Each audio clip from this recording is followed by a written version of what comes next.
Intros last week, I think. Yeah.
What's up, everybody? Welcome to the show. By the way, I wonder if I kept that intro. It cracks me up every time when Vash is crouching down in the back for like he's ducking for cover and there's nothing there, but that's just AI being weird. But hopefully they're having a nice night. So we got Theme Parkin on Tuesday this week. So we're gonna go between Wednesday and Tuesday and see which one works better. So it's a little bit of an experiment here.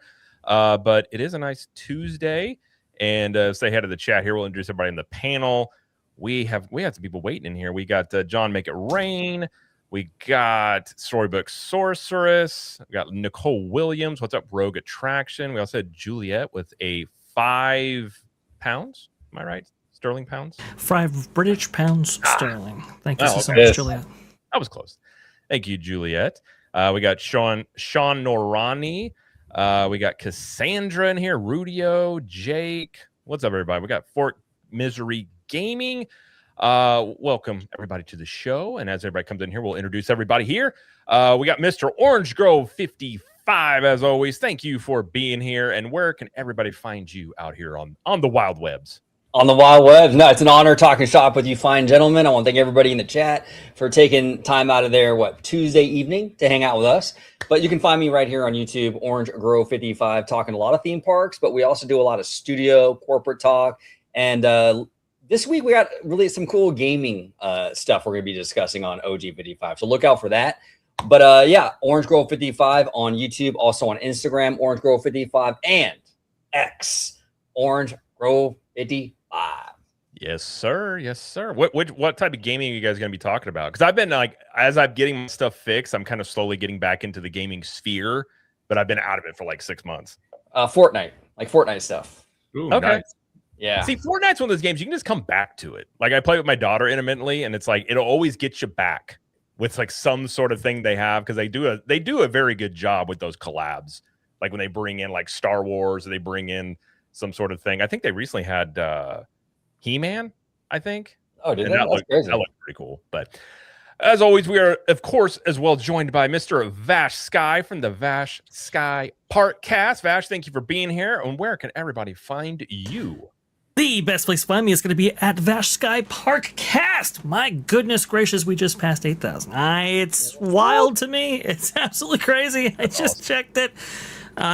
Trajectory is sky high right there, and I want to go ahead and thank each and every one of you out there and the fine folks like Jared, like OG, like Theme Park Conductor. Thank you so much for supporting me and making it possible. Very much appreciate that. You can join me tomorrow at 2 p.m. Eastern, which we're going to be talking about, Josh has got a little bit of a China problem on his hands. Should be a kind of a fun conversation going on around Shanghai Disneyland's Tencennial. But you can go ahead and join me there as well if you want to go ahead and hear more from me, of course. But come on, guys, we have a fantastic show here, and we got to represent accordingly. Theme Park Conductor, where can people find you? Absolutely. And I want to thank these guys for all the love and support, especially Vash, OG, and Jared. Great, fine gentlemen. Love talking the theme parks. Love talking everything related to the theme parks. But you can find me on YouTube, Instagram, Blue Sky, at Theme Park Conductor, on X, at Theme Conductor, TikTok, at Theme Park Conductor 1, and every Sunday at 5 or 7 p.m. for Conductor Sunday live stream, where we have amazing guests like the one, the only Mr. Orange Go 55, Jared, our East Coast correspondent, Capture the Magic, and Mr. Vash Guy himself. All three of these gentlemen have been on that live stream and will continue to be on the live streams going forward. I want to thank everybody that has DM'd me on social media. As many of you probably don't know, I've been having off and on computer issues, so I'm using a temporary setup. But I do appreciate the love and support you guys give the theme park conductor and all these fine gentlemen. You guys are amazing.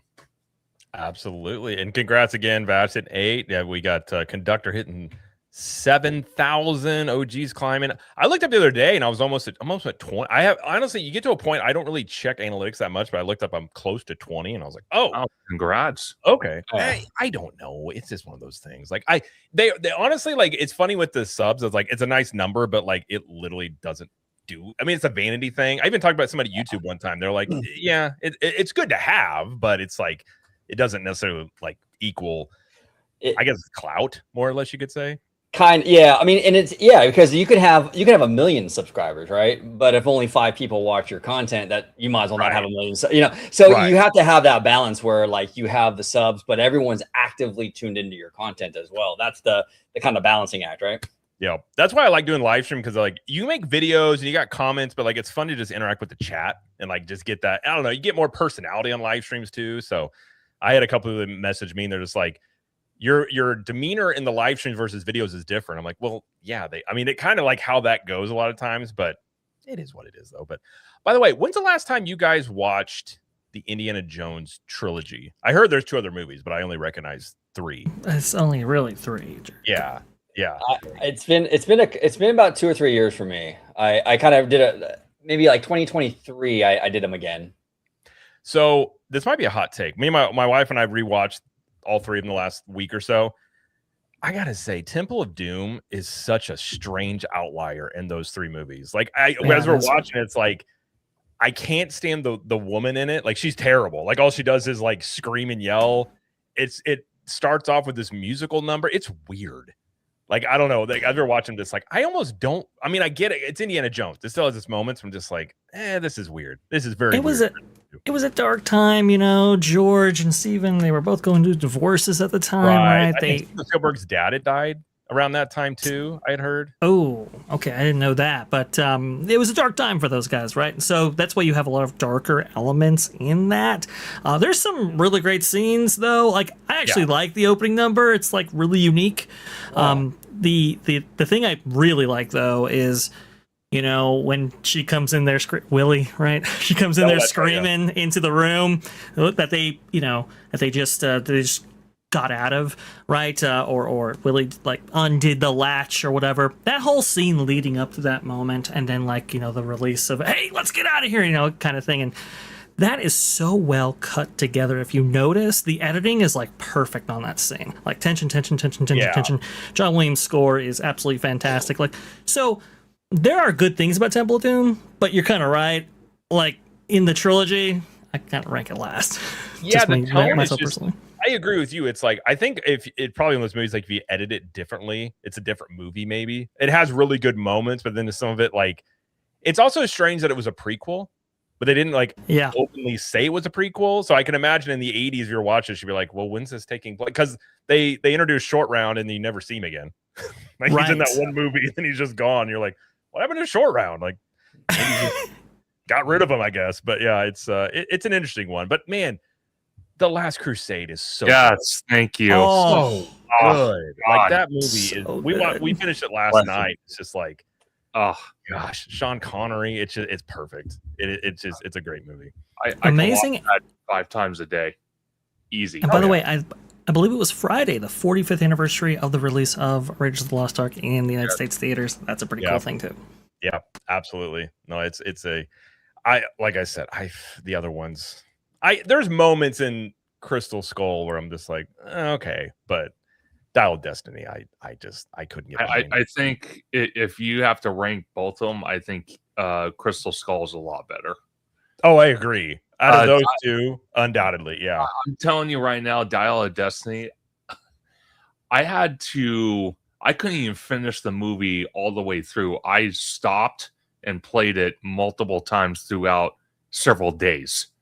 Yeah. So it just lost my interest at certain points. I'm like, are you kidding me? And then how they did the AI. Oh my God. Well, and I think that's a Oh my good way God. to judge a movie. Like when my wife and I are watching them, if it's a really good movie, like it's getting late and you need to go to bed, but you're like, I don't want to stop. Yeah. But like with Dial of Destiny, it's like I'm looking for excuses to stop. It's just like, well, we can pause right here, right? Or it's just the opening credits. I'm like, it's fine. We can come back to this later. No big deal. Well, I wonder too, like, because Indiana Jones is a big franchise, right? But it's so tied to Harrison. So Yeah, it's a problem. I mean, but Disney's also going to want to utilize his property going forward. So are they going to recast? Are they just going to do like animation and video games? I'm really curious the direction in which Disney goes with this stuff, because I want to see the franchise live on, but it's kind of a balancing act here, right? Like, how do you move forward without Harrison, or do you do AI Harrison? And that's a whole other can of worms, right? Yeah. I don't know if you do AI Harrison, but you got to think of the origins of the Indiana Jones franchise, right? Steven Spielberg and George Lucas really originally wanted to do James Bond. This is kind of why James Bond comes into the franchise via Sean Connery in Last Crusade. But like that franchise, you always have kind of a new James Bond every, I guess, extended season, right? I think with Indiana Jones, you could get away with time applying the same treatment, but again, it had to be done competently. Yeah, you have to like give it time and have like a really good trilogy that you want to do, like and really give it the thing. I mean, you could definitely do it. I think given enough time, and I think it'd be better than doing old indie. And I also like those period pieces. Like I still think it'd be a really cool idea to do a Batman movie based in like the 30s. Like you take the tech out of his hands, and it's just, like he still has some stuff, but it's more or less like him as a detective.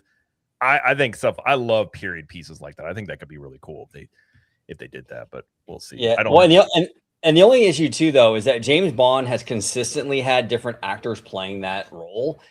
It's tough now with Indy though, because it's so ingrained, and they've never really, Yeah.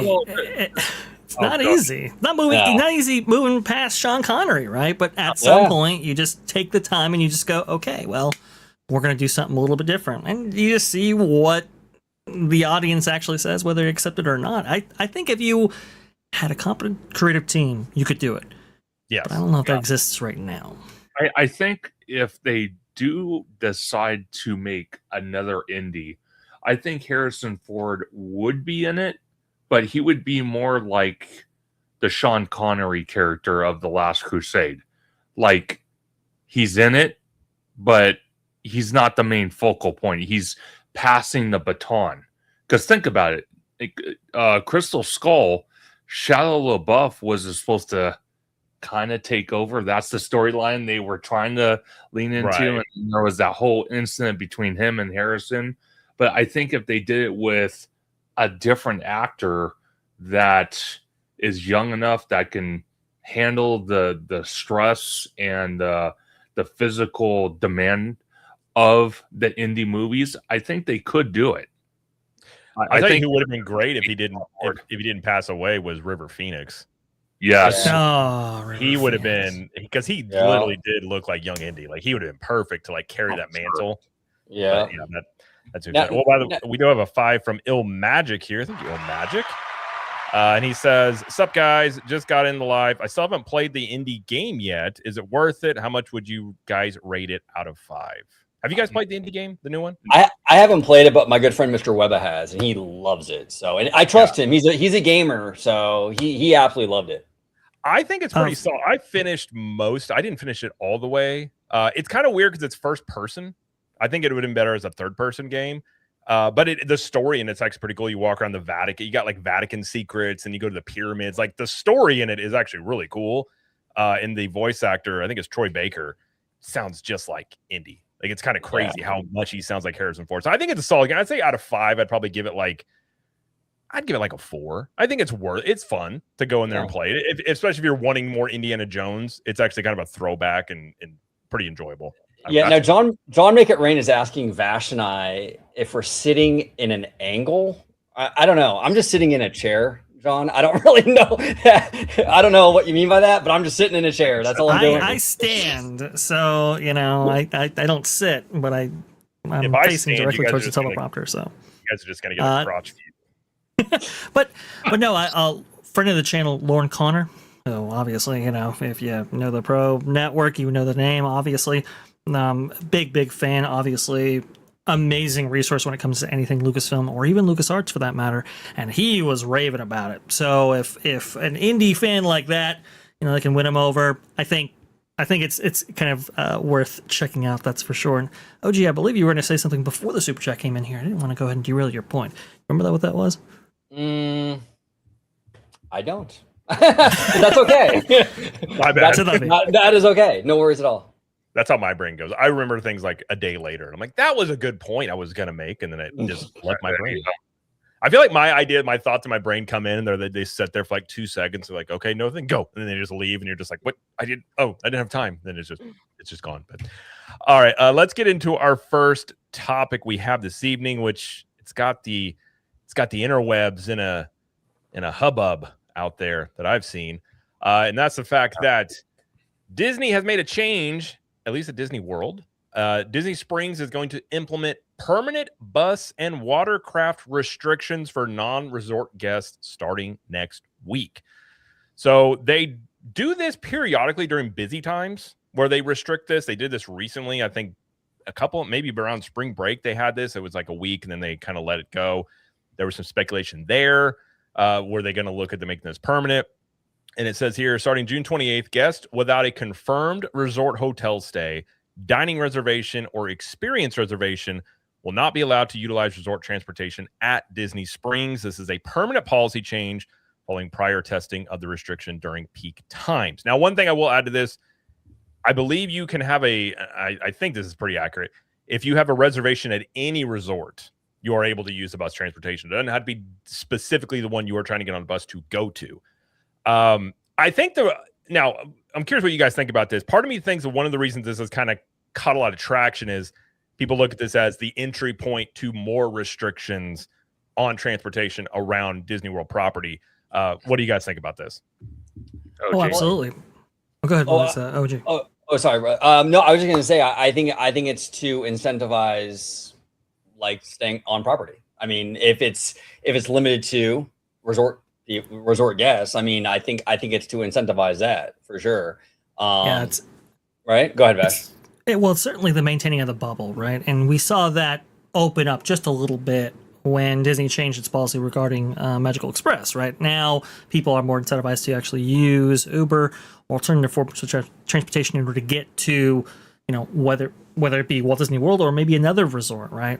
And so with the opening up of competition, with the opening up of resorts around Walt Disney World property, now those amenities that used to be, open widely because so many people were actually staying on property, well, maybe that mindset has kind of shifted. And also, too, theme park parking has gone up considerably, right? And so we've seen maybe more people, step on social media and figure out, oh, hey, I can go ahead and park at the orange lot and have free transportation to the actual parks themselves. Now, there's no direct access from Disney Springs to the parks, but you can resort hop in order to do that, and there you go. I think Jared is exactly right in when he says that this is going to open up more restrictions, because I think the fallout from this is going to be, I can make a reservation at a resort, right, and either cancel it, move it, or make it, and maybe, park in the resort parking lot. And so I think you're going to maybe see a shift where it's like, if you want to go ahead and park at the resort parking lot, maybe there's a charge for that because obviously the usage there might increase as a result of this. When I'm thinking about why Disney may have done this, to be honestly, I think Jared makes some great points and OG makes some great points. But I think the bigger issue for Disney is labor. We just saw those solar powered, electric trash cans that they just added, right? One of the big reasons that they may have done that, at the tune of $10 million plus, is to actually reduce, custodial staff members. And we know that that bus drivers, right, have been a big pain pain point, let's say, for Disney, especially coming off of the pandemic and all of those related effects and everything like that. And so if we can actually reduce traffic, if we can reduce headcount with those operators, well then, it's all that and more. So when it comes to providing a service, right, that's going to cost them money, implementing a change that might make them money, I think is where their head's at right now. Well said. Yeah. What do you think, conductor? So this is kind of where I'm taking it from. Vash makes a great point, and OG, you make a great point. All you guys make a great point. Is prices are increasing for the parking at the parks. So from my point of view, people are parking at Disney Springs at the orange lot. Then they're hopping on transportation to go to the parks. Yeah, it's not direct access, but it's close enough where they can go from transportation to get to one of the parks. And they're avoiding the cost of paying for parking. And I think Disney caught on to that. And they're like, nope, you guys aren't doing that. So now we're going to sit there and restrict it for all. And quite frankly, we've seen this time and time again with the parks, with what Disney used to offer. Now they don't offer it, all because of guests or people in general just taking advantage. And it gets to a point where it becomes a major problem. And, Disney has to take it away. Like someone said the other day when the story broke, that people that are staying on property are having to wait way too long to get on these buses, and having the watercraft as well. Yes, yeah. and that. So you have people paying to stay in the Disney bubble compared to people that just live outside the Disney bubble and are coming in to park at a free parking lot and not pay the fees of the parking at the parks to take free transportation that's actually meant for people that are staying in the bubble. Well, and here's one. Oh, go ahead, conductor. Finish your point, and I'll. Well, no. I was just going to say, this is the continuous behavior we keep seeing time and time again, and then people wonder why Disney, Universal, other corporations, they pull back on a lot of offerings they might have offered at one point or another, but because people take advantage of it and eventually the company has to respond to that, it ruins it for everyone else. Yeah, and here is one thing where this is where the blessing of size works against Walt Disney World. Because out here in California, we don't got to worry about any of this bus nonsense. We can walk from the Grand Cali to both parks, the Disneyland Hotel. It's all walking. You know what I'm saying? This is where I think the blessing of size is definitely a blessing. Like when you're talking about expansions and things like that, Walt Disney World doesn't have to worry about the Hojo across the street or anything like that. But they do have, there's a lot of logistical stuff like this that becomes a major, major headache. So. Well, I view this as kind of multi-pronged. So to give you a little info, my dad used to drive a bus for Disney. So I actually kind of have a stupid amount of knowledge about that whole thing, which that is a whole thing you could go in about. He was furloughed during COVID. He never went back, but he did drive a bus there for a bit. I think I agree with you guys. Part of this is there's a lot more people at these resorts now. Like my wife and I, we went over to Poly and some other places. And I even had this thing, like when they added that tower to Poly, that was going to make Poly insanely busier than it already was. Right. And I think part of it is cutting down on foot traffic at these resorts so that people that are actually paying to stay there actually have, access to the amenities and things like that. I think that's part of it. I think part of it is cutting off loopholes. This goes in. We've seen Disney do this 1,000 times. When there's something people are going to exploit, it gets enough critical mass, and then they come in and squash it. Right? They do this constantly. The other one sticks out to me. And we've heard, Drew talk about last week about Disney optimizing things. And especially ever since they now charge for fast passes, I've always said nothing's really off the table what they might charge for. So I think this you could look at as an entry point of like, oh, it starts here, but is it unfeasible to say that at some point Disney wants to optimize and monetize the bus transportation system, which essentially is a cost to them? I mean, it is it's part of the overall offerings, but they like seeing things directly tied to a product. Do you maybe see a bus pass? Do you maybe see like, I don't think it's impossible that at some time down the line we do see this, maybe not for resort guests, but for day guests to be able to use some of this transportation. It's an extra charge because that would go.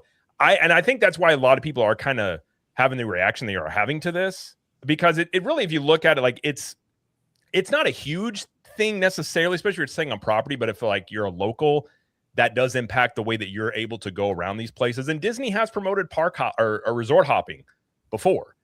So that is kind of interesting, but I think it's a possibility you could see them slowly implement things to be able to optimize or monetize the transportation system at Disney World. Well, and the other thing too that we have to remember is that Walt Disney World is primarily a tourist destination.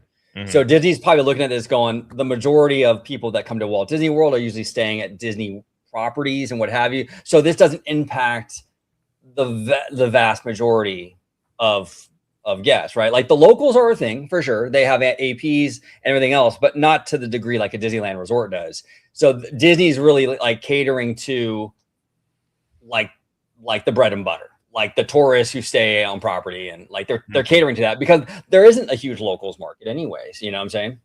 Yeah. Well, I'll disagree slightly in that I believe I remember seeing the statistic, and I'll go ahead and check, but I believe 60% of people who are actually on Walt Disney World property are actually not staying on Walt Disney World property.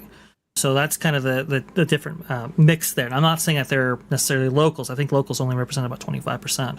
But I think the majority of people that are on property aren't, maybe necessarily take advantage of some of these, amenities, really. And Jared, I think, makes a compelling point in that you could actually start to charge for those if, in fact, you're seeing places or destinations that are more high traffic than others. It's really kind of interesting because previously you would have thought, oh, okay, well, we'll go ahead and add more buses onto the line in order to deal with traffic and so forth. I don't think they're necessarily in that mentality anymore.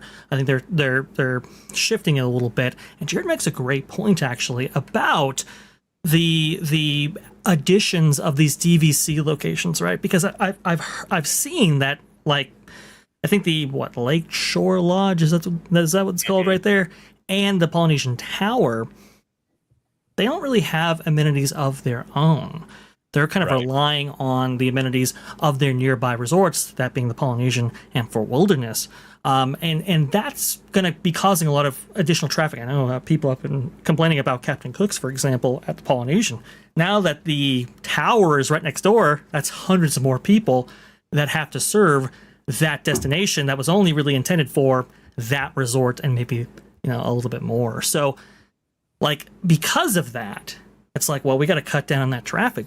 We got to cut down on, how many people might be resort hopping to this to begin with. And so I think it is kind of multi-pronged in that way. It's a great point. Yeah. I mean, and I probably would have said, I think this conversation is very different. This was something that happened pre-COVID before they started charging, like a lot of the big changes that have happened. And now that those have happened, maybe it's I don't know. I'm not a black pillar by any means on anything, but maybe this is a little bit of like, oh, what are they going to do now sort of thing. I just don't think it is out of the realm of possibility that they eventually go down this path. Because if you look at it, like, I would love to know how much it actually costs them per year to run the buses, to run the monorails, to run the Skyliner. Like, that's a significant cost that if you look at it on a spreadsheet, it's like the Magical Express.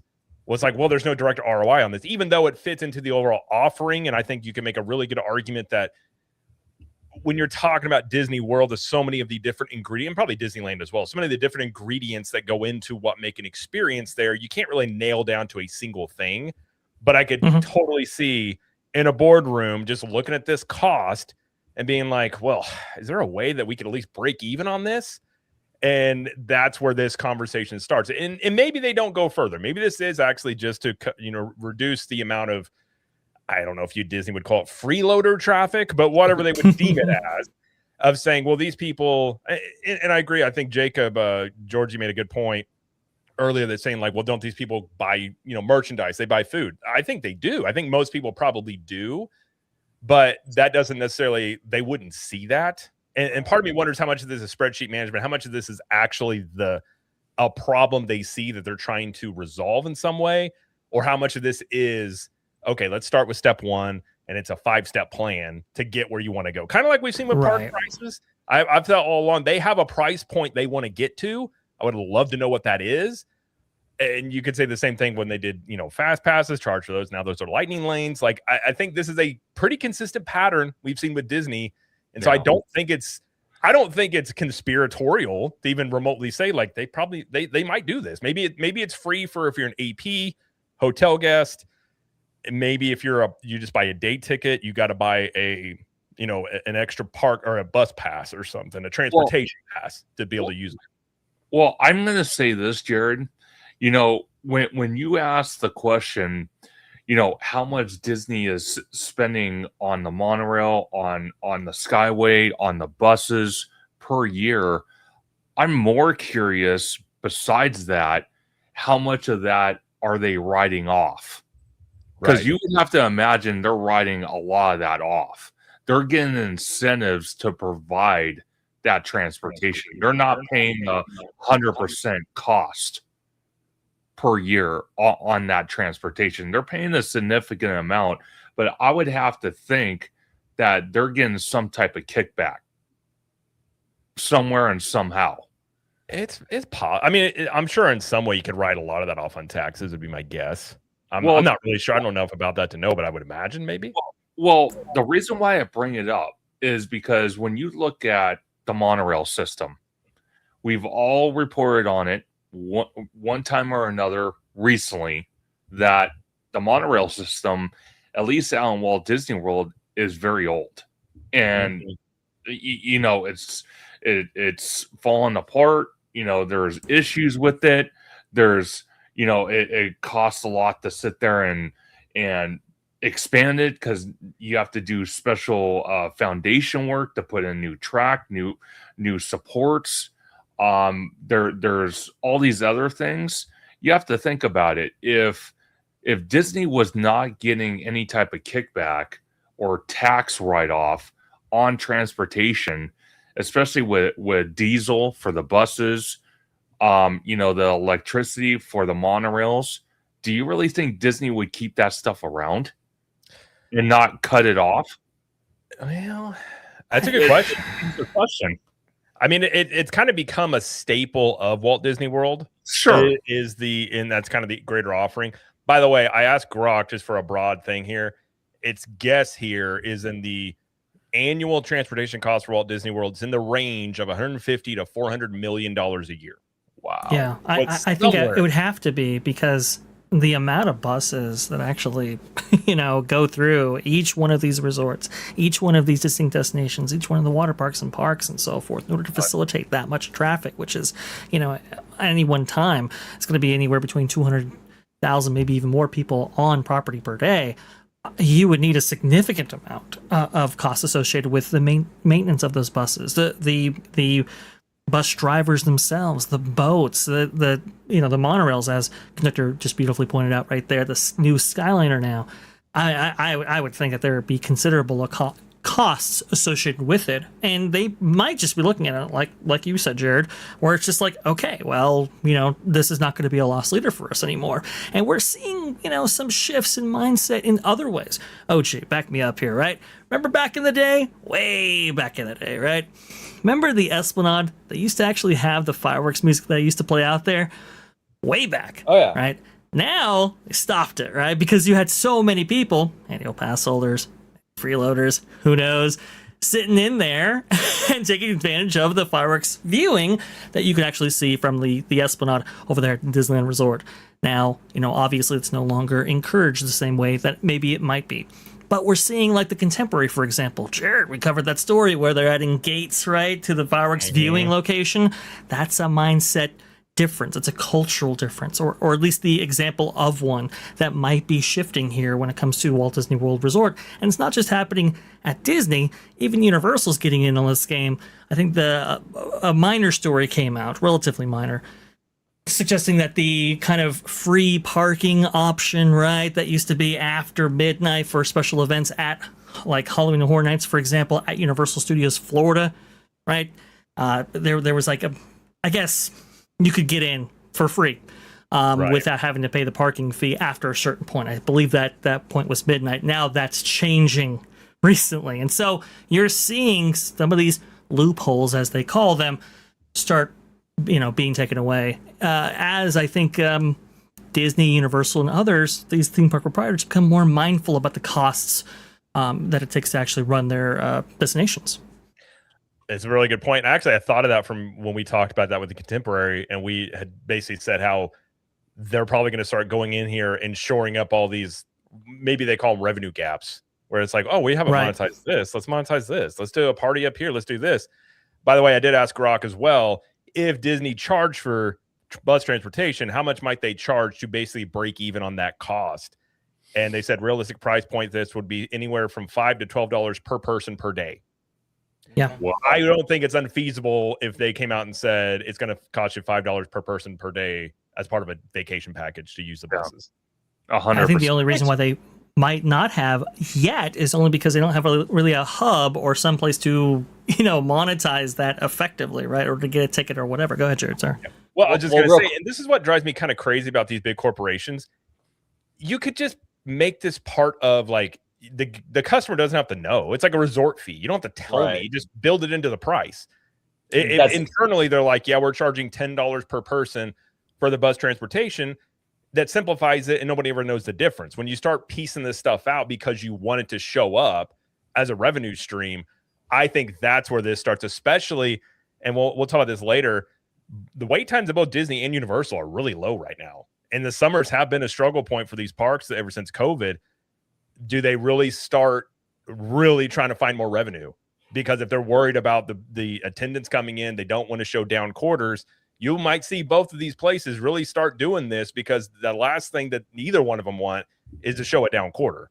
I think it's part of this. Yeah, and you know what too? You're absolutely correct, Jared. Lumping it in with your resort vacation package is the way to go for Disney, because a lot of people, it's all in the mix. Then you don't notice it as much as if it's a separate charge, like completely separate from your, so you're absolutely right. And that's how they'll do it. They'll sneak it in, right? They'll sneak it in. You won't even at $5, you won't even notice it. Most people don't pay attention enough with that stuff, right? Go ahead, Vash.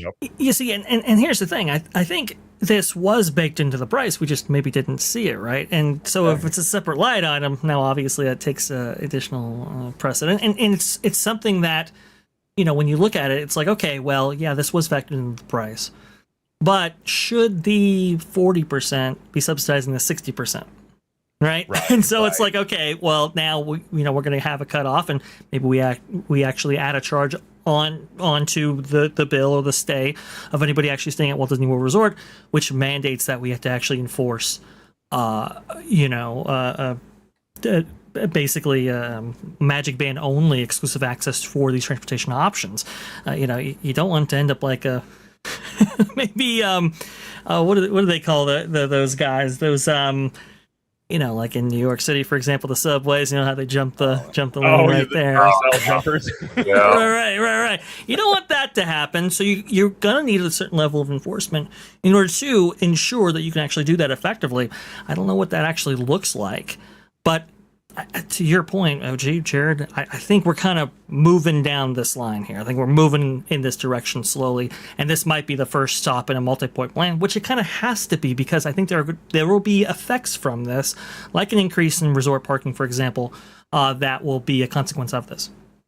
Yeah. And they could also charge. I mean, I've actually been shocked over the years for people that I've never had much issue with it. Maybe I know how to schmooze the security people. But like when you're like, hey, we're gonna come in here and get a drink at the bar, and oh yeah, sure, go park, whatever. Like some resorts, it's easier to do than other ones. The busy resorts are gonna tell you no unless you have a reservation.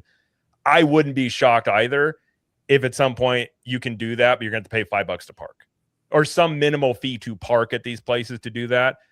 Right. And I think what's interesting, the only thing that gives me hesitation on this is the fact that Disney was charging for resort parking when you're staying at the hotels, then they actually took it away, which is rare that you ever see that. So I suppose there is some precedent that maybe they won't do that. But again, when you look at the cost of go ahead, Bash. Well, no, I just wanted to go ahead and add to that point, because I think that's really relevant right here. That the parking fee that used to be on for resort guests remember that was a Chapek era policy. Then when Chapek was out, remember Bob Iger went to Josh Giamaro and said, hey, or allegedly anyway, at least as according to the executives who were supposedly part of this meeting, they went, okay, how can we reduce maybe friction points or things that maybe people don't like about the parks and its current design framework and what people are having to endure in order to go to these parks. And it was from that meeting that these things, that the parking fee for resort guests was alleviated. Right. And I do wonder if Josh Giamaro forwarded that. So suppose if that's the case, then I think you're right. I think for right now, a parking resort fee is off the table. But that doesn't mean it's off the table for everybody else. Well, right. And the other thing too, I think we have to remember is, and Vash, you always say, the levers, right? Pulling the levers.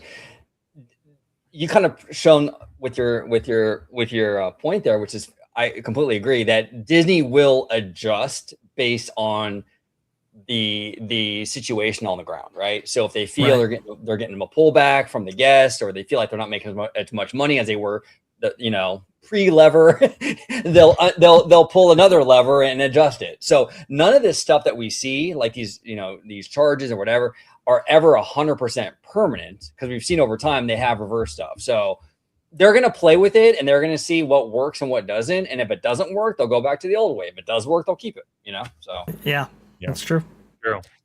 Yeah, I think it is quite interesting. And a Storybook Sorceress had a funny comment about where did it go? It rained on me. Here it is. Sounds like someone brought Chapek back to manage that spreadsheet. I mean, hey, maybe he's doing a little consulting work on the side with spreadsheets. It's what he loves. He loves the spreadsheet. So maybe, although part of me being the ally that you needed me to be. Yes, that plays on the buses when you're going. There, people are mad about paying the fees, and it's like, listen, guys, I'm sorry. There you go. Part of me thinks, I mean, as Disney and these other companies they utilize AI more and more, I could totally see you say, hey, run an audit on our operations. What are some areas in which we could tap into more revenue? This would be one I would imagine AI would be like, hey, you got $400 million a year you're spending on all this stuff. This isn't monetized. At the very least, try and break even on it. I could totally see. And I think you may see more of this as AI gets implemented and starts finding these nooks and crannies for revenue. The accountants, by the way, have modeled stuff before, right? And we hear from Hugh Johnston all the time. Oh yeah, our modeling shows this, our predictions show that. How do you think they're formulating those guesses, right? They're looking at the historical data. They're looking at every single spreadsheet they can even get their hands on. And yeah, Jared, if they're feeding this data into an AI that's saying, okay, look, listen, we have to reduce costs or operating costs at Walt Disney World. How do we actually do that effectively? Well, you can start with this, and then maybe a multi-point plan is actually printed out. Who knows what's on the table right now? But I think there will be consequences from this. I think, I'd like to look at that resort revenue from sales of like bars, for example, right? The Grand Floridian just added another bar right next to their existing bar, right? So, what was some of that built on a model that no longer exists now with this, resort hopping restriction? It's an interesting idea. Yeah, I mean, especially if you start getting into, and we discussions about maybe the wait times being low, the parks aren't as busy. There's a lot of factors that can go into that with both Disney and Universal. Maybe this is a little bit of the higher gas prices just now hitting attendance a little bit. And so now if Disney see these numbers, and again, this is whenever you start really kind of being like, okay, what are some, and I think it's plausible that they could. We'll see if they end up doing that or not. But yeah, I think I'll be very curious to see what the reaction to this will be and what, because this is going to shift and change as time goes along as well. Oh, for but sure. I think when you just look at Magical Express is gone, Fast Pass are charged for now. Look at the park prices. Like, I don't think any of this stuff's off the table to say they may do this. So I think it's always in the back of your mind about what else are they going to do. This could be one of them. We'll see what they do here. But before we move on, you guys get your final thoughts on this before we move on? No, I think I got everything out. What about you, gentlemen? No, I'm good. Well, I never like to see this, right? You never like to see the erosion of some of these foundational tenets of Walt Disney World, for lack of a better term, right? I mean, everybody remembers that I think 2015 or 2013 era, right? A commercial that came out where, yeah, you get free magic bands whenever you stay, and all included transportation and all that. To see that kind of get whittled away a little bit is never comfortable. It's never nice, and I dislike this mentality. At the same time, though, when the company is trying to make every single dollar that it can from a theme parks related business, because maybe their other businesses aren't as robust, right? Right. Well, then you see more things like this. Yep. Absolutely. We'll see on that. We'll keep an eye on it. And like I said, if the bus transportation stuff is interesting, because I remember talking to my dad about that stuff, like the maintenance and everything they do on there. That's a whole interesting thing. And I agree with you, Vash. There has been some issues amongst the bus drivers over the years of not liking certain changes and pushing back on that stuff. And again, labor, that's a major cost that they're always going to try and figure out a way to get cheaper. So yep, it's into that. And honestly, if Disney did it, I wouldn't be surprised if Universal did it too. Yeah. Well, that's the thing too. I'm telling you, like, as Universal gets bigger, as Universal gets more of that market share, and I love Universal, man. I'm there every weekend, the one out here in Hollywood. But don't be too surprised, as they gain market share, they become more Disney-ish in their decisions. Because as demand increases, sometimes you got to make those hard decisions. Vash and I have been doing content for years, and remember, Vash, we talked about it. There has to be some barrier to entry for some of this stuff. Either you raise the price, or you reservations, and as Universal gets bigger, there's going to be some of that decision making, for them as well. Go ahead, Vash. Of course. I mean, and you if you incentivize behavior, you get more of it. If you disincentivize it, you get less of it. And so it's a constant balancing act. If in fact you do have, because I mean, look, I'm not a fan of them doing this, but I've also heard from guests staying at like Saratoga Springs, for example, or Port Orleans, right? Where it's like, hey, look, listen, if I want to just use a boat in order to go back to my resort that I paid for, I got to wade through this huge line of people that are trying to go to my resort as well. And I'm sure a lot of them aren't staying there. When you have that kind of thing happening, it's like, okay, we have to do something about this. And there's two ways you can go. You can add capacity, which is going to cost money, or you can implement some restrictions, which don't cost you anything. Or potentially make you money, depending on what you do. Precisely, yeah. Right, exactly. Because now you are maybe incentivizing people to actually stay on property, which gets us back to where we started here, right? The erosion of that bubble. How do we get people to stay on property more, especially with more competition? Well, you start, enforcing restrictions to only people who actually stay on property. Well, and that's a good point, because I think it could be a way to enhance like a perk. So like, you stay on Disney property, it's all included. And everybody else, it becomes a la carte. You got to add it onto it. So like you could see that is a way they build, because I've often said they're going to have to build value in at some point with as many price hikes that they have. This could be a way that they create value by charging some people for this and making it part of staying on property or buying certain packages. That is totally something you could see. And with Universal too, I mean, OG, now you've talked about this, the fact that they want to become more of a theme park company. Their other side of their business is a melting ice cube. And linear stuff. And so like they're trying to make more money from the parks. So not only as they get bigger, may they act more like Disney, but they're also going to want to increase. They just had $1 billion quarter. They do not want to go under $1 billion again. So that is where you can really see them start doing it too, unfortunately. But part of that also comes with, when things get bigger, you got to change some of the things that you do time to time, and that could be a byproduct. Well, and that's the thing too, is that Disney is a mature company when it comes to their theme parks, and especially when it comes to Walt Disney World, right, in Orlando. A mature company that's been rooted for decades with 4 parks and multiple resorts is going to behave differently than the company that's trying to gain market share. Yep. The up and coming is always going to have the cheaper prices because they have to build out market share. But once that up and coming company gets to a level where they feel they've really secured a spot, well, they don't have to be cheaper anymore. You know what I'm saying? So it's tough, but we'll see. We'll see how it all shakes out. We will see. Well, let's move on and talk about speaking of Universal, let's talk about Universal Studios. And I don't think this is going to become a shock as to anybody on this panel, probably most people in the chat, is that Universal finally officially unveiled Celestial Goodnight, which is going to be the Epic Universe fireworks show. It is going to debut on July 7th. We just happened to already have a Helios reservation for my wife and I's birthday. Her birthday's on the 7th, mine's on the 8th. So we had a really good rate. So we're like, hey, let's just go stay here and hang out. And then turns out this is the opening night of this new show. Now, this isn't a shock. They had trademarked Celestial Goodnight back in December. They've been doing tons of additions to the fountain here, some of the lighting packages, adding spotlights, the fireworks peninsula, like all this stuff has been leading toward a fireworks show.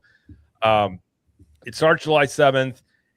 Not a lot of specifics on this and some speculation on what this may or may not include. I do find it interesting they didn't have any mention of drones in this, which they have done drones before. But what are you guys' thoughts on this upcoming fireworks show for Epic Universe? And I would imagine they're going to want to have this compete with Happily Ever After, would be my guess, is what that bar is for them. But what do you guys think about this? Well, we've been talking a lot here on all of our channels, right, about Universal wanting to do that open hub concept. And one of the reasons why they want to have an open hub is to get more people into those restaurants at night, later in the evening. Well, I mean, this nighttime show is going to have more park guests there later, and that's fantastic. I mean, this is how you do it, right? This is how you get them to stay later into the evening. So I support it 1000%. From what we're hearing, Jared, we were talking about last night with Theme Park Wizard, where it was like, I mean, some of these lights are so powerful. Like you were saying, they have to like tone them down or something when airplanes go by or something crazy like that. Spotlights, yeah, they were. I had some people tell me that they were watching them testing, and those spotlights were like, they almost thought it was like a UFO. They were so bright, so they had to tone those down. And I think they said 7 million LEDs. Dude, is what is in slush or around the hub area, I suppose. 7 million. I love it. I love it. And that's why I think this is fantastic. I think this is exactly what this park needs. More of this. I want to see more meet and greets. We're getting new attractions. We've been seeing a lot of permits, right, being filed for that. This is what you got to do, man. You got to build up. Look, the thing with this park, the biggest flaw with this park is that the capacity stuff. And spreading these crowds out, and they're making the right moves. It's going to take a little while to get there, and then once they get there, though, we can get the APs in here, right? So that's a good point. I mean, that absolutely, OG, the biggest problem is going to be capacity, right? But the second biggest problem, and I've said it multiple times, is no nighttime show. What's to keep you there? Late evenings, right? How do we actually spread those crowds out? Not just horizontally, but vertically. Maybe if in the time and space. Anyway, look, most important though, you got to get people to stay longer in this park. You got to get that second, maybe third bite at the apple when it comes to dinner reservations, shopping, and all of that. And this is just something that this has kind of lacked here ever since opening. Now, again, maybe when it comes to opening this park officially for the public that is in huge demand, maybe it's not your biggest priority. But Jared has brought this out before. Now we're going on a year in this park. How do we actually get people to come back? How do we actually get those revenues flowing again? Well, I think one of those ways is to offer a nighttime spectacular that people have to stay for. Jared was exactly right. 7 million LEDs embedded in that Celestial Park area, but they're also saying 600 synchronized light fixtures, I believe, just for the show. 350 larger-than-life fountains. I mean, it should be pretty spectacular. It's something that I've advocated for, and maybe we can actually get later hours because of this as well, especially if you can play multiple times a night. That might be pretty cool right there. APs maybe on the way, and obviously you're gonna have something to see if in fact these fireworks presentations actually go off. What I'd be curious is, do you actually have a fireworks presentation with this open hub concept? That's going to be interesting to see whether or not they go that far with it. Maybe perhaps they actually make that open hub concept exclusive to weekdays, have pyrotechnics on weekends. That's what I kind of think is going to happen initially. Well, who knows? We'll see. Yeah, Vash, I want to ask you a quick question before we go to Conductor. Real quick, I actually suggested last night because Steven Spielberg is really like the face of Universal in a lot of ways. Sure. He's brilliant. I mean, legendary career, right? I mean, amazing dude. But like, what if they incorporate a little bit too? Yeah, exactly. Exactly. But what would you think about having because I know they did it with the opening ceremonies or the opening show for this park, but having Spielberg maybe like have him part of the intro spiel or something, because he's kind of like, and I don't want to use this lightly because Walt Disney was definitely like a one in a billion kind of guy, but Spielberg is sort of that kind of figure for Universal. Do you think it would be good of them to kind of like, smart of them to like kind of lean into that and have him kind of narrate the show or something? I don't know. I think it'd be kinda cool. Yeah. I think a Steven Spielberg narrated show, or maybe having him involved in doing that, would be awesome. That would be super, super cool, because I don't think we've really seen that from Steven Spielberg. And obviously he's done a lot of work with attractions before, with movies, as we know, and so forth. So I think it'd be really cool if in fact they do lean into that. I don't know. I mean, Jared, conductor, maybe you can illuminate me on this, but what kind of show is this? Is this going to be kind of an atmospheric show that really leans heavily into Celestial Park, or is it going to be maybe like a mashup IP show that we are, experienced with traditionally? That is a question I've asked around. I haven't got any specifics on this, and that they were very vague in this. Some people have speculated they kind of use the word fireworks as the tail end of this show. It's much more of a fountain show. I would imagine, though, like there's a lot, like if that's what this is, I imagine that would not go over very well. I mean, we've seen him put on fireworks shows at Epic before. This one I believe is for the opening, and it was a massive display of fireworks. So I think if you're doing this and this is your flagship park for Universal, which this park is, you're gonna have to give it the proper type of fireworks show that people expect. And I think really when you're talking about, at least in the realm of Disney and Universal, Happily Ever After is kind of the bar you're looking at there. And so you're going to have something that is on the scale of that. And maybe they're being vague because they have more stuff in here they're going to do. I've speculated about maybe projection mapping on Helios. I don't think that that's going to be something they start with, at least. That is something that's been out there. But I mean, maybe along the lines of what we saw for the opening here. But I do know the fountain stuff, I think there's going to be a little bit more maybe phantasmic, like where they have some sort of projections onto the mist from the fountains and things like that. But I don't know. That's a really good question that I don't know the answer to. What happened here? No, but the kind of add on to what Jared's saying, because when you look at the show right now, okay, it starts off playing the soundtrack of Celestial Park, and the fountains, the lights throughout Celestial Park, the surrounding buildings, they interact with it. Then it goes from that to IP in the park. So it starts off with Super Nintendo World, then it goes to Harry Potter, then it goes to, I think after Harry Potter, it goes to Dark Universe, then it ends on Isle of Berk, then it jumps back to Celestial Park. So, after watching the media preview, okay, when all the media was there and they had all the bells and whistles, the fountains, the fireworks, the projection mapping, the drones, all that stuff for media, I think personally, I don't know. I think it's awesome they could do that, but is it kind of overkill? Like, is there too much happening in one space? You know what I mean? That's a great point you bring up, conductor, because out here we have World of Color, right? Sure. And some of the most visually effective scenes, in my opinion, are the ones that are the most simplistic, which is there's one in the original World of Color, there was one scene with the Little Mermaid, and all it was a bunch of blue fountains that rose up when you heard her doing her little mermaid melody, right? Yeah. And there was a few projections here and there, but it was a very simplistic sort of scene, and it was powerful, man, and you get goosebumps.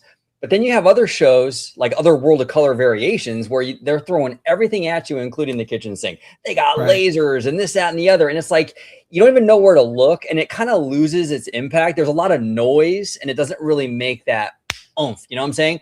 So it's a great point. Sometimes you can overdo it, man. Sometimes a simple kind of show, which is some beautiful fireworks or whatever. Sometimes that hits harder than the one where they're like just going overboard with technology. So. Yeah. Well, Happily Ever After is a show, like it's kind of simple in what it is. Yeah. It's projections onto the castle. You got fireworks, you got music. That's kind of all it is. So I think I agree. If you do too much here, it is kind of a little bit like, where do I look? What do I do? So if you got drones and you got fireworks, you got fountains, you got spotlights, you could really see people just being like, where in the world do I look here? Versus, I imagine maybe this goes like they do a feature thing on the fountain part, goes to the fireworks, maybe back and forth. maybe some drones in there. But yeah, I think that's a valid point and a good question on this. But Vash, you were going to say something? Yeah. Well, World of Color, by the way, World of Color, the original, best version. But that's assuming that you have an emotional resonant piece that you actually use for those slow spots, right? And I think a lot of these creators of nighttime spectaculars, they do throw the kitchen sink at you because, it's the big bang flashy franchise, go, go, go, go, go, and there's no highs and lows, right? Which I think Steve Davison was really good at including in every single one of his shows. And some people have picked it up, but I don't think necessarily as well as he used to back in the day. When it comes to something like this, so if you go with a fireworks heavy show, that also it also speaks to maybe where you actually stand for it, right? So if it's just a lagoon or water show, that viewing area is not the biggest that I've seen.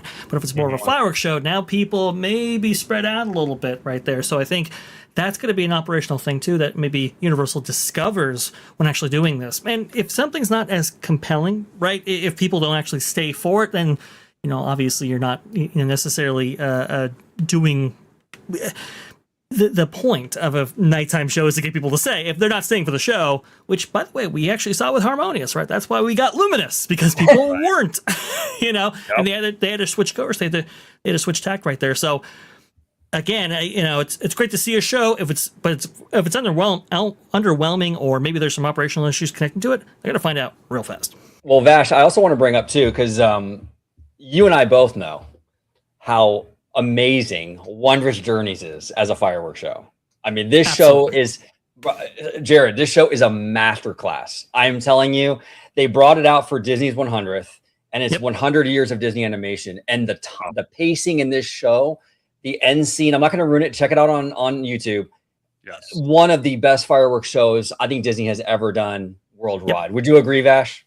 Yeah. I mean, the original score is one of the best original scores they've ever done for any fireworks show ever. I mean, that includes Wishes and everything else. I mean, it's really, really top notch, really, really spectacular right there. Well, I know you're an animation fan, so obviously it's going to speak to you on that level. But I think it speaks to the wider guest as well. When it comes aiming for with Enchantment, was that type of show when they had that at Disney World?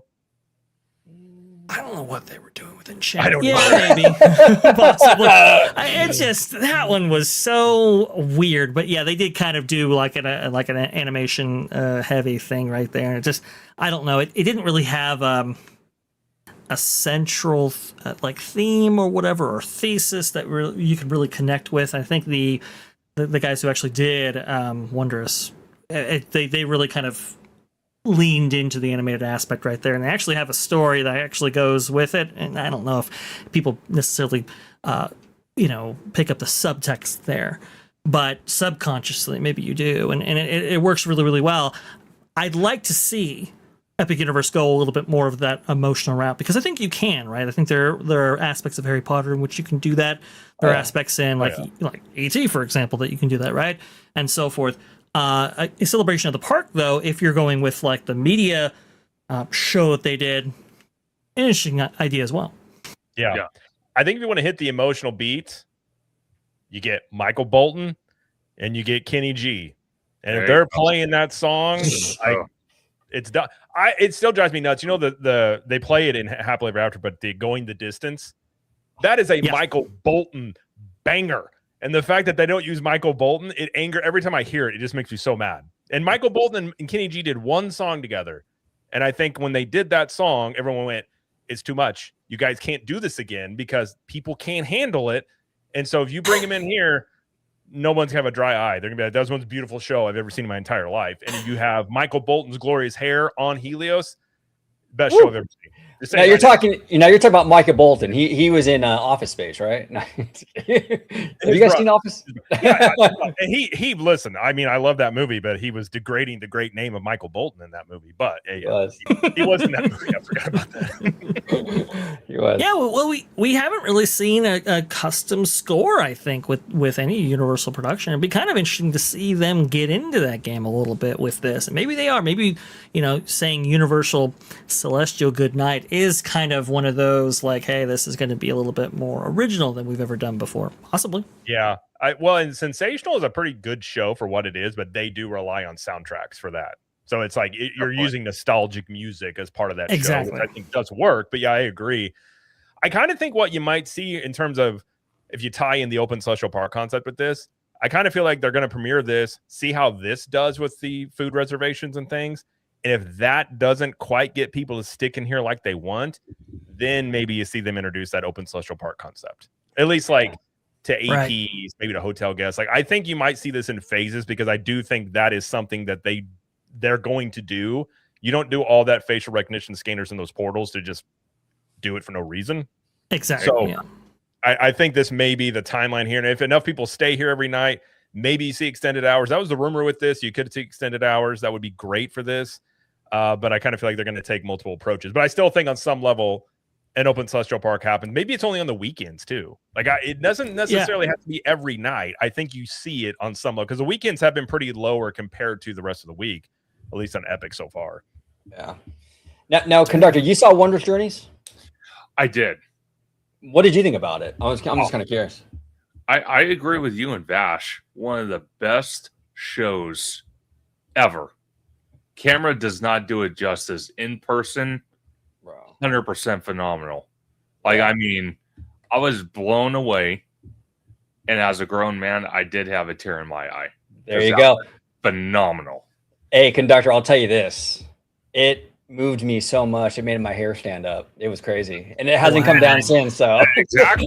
That's insane. Yeah. That's really something. That Wondrous song, though, I'm telling you, banger, straight banger. It'll be in your head for like weeks. Oh, yeah. I want to ask you, gentlemen, about this because, you know, with Epic Universe, I did see something online, and Jared, I think you did a report on it. I'm not sure. I can't remember. You know, what if in the near future with the expansion, now the nighttime show, we can start seeing, you know, after dark events and how that could tie into the nighttime show? You know, that's interesting because you saw Orlando Informer at their meetup in November. They're including Epic in it, but it's a 2-day thing. I think it's $450. I don't think we're going to do the first one because I'm for dropping $1,000 for two of us. I'm like, I want to see how this goes first, but I do wonder maybe Universal doesn't do the after hours events like themselves. Maybe they use the Orlando Informer to be the way to do those is kind of what I'm wondering. Cause I did hear that they are going to look at after hours events at Epic, but I just don't know if it's going to be Universal themselves doing it or if they're just going to use Orlando Informer's sort of infrastructure to put those on. Well, see, here's the interesting part. This is what I love about Epic. You know, being that I was actually there, boots on the ground, one of the things I looked at very much is Celestial Park is basically a blank canvas for each portal.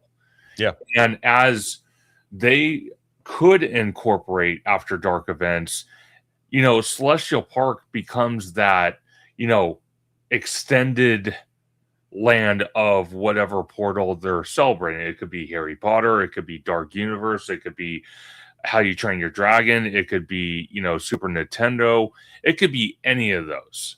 So they were very brilliant how they built this park by every means necessary.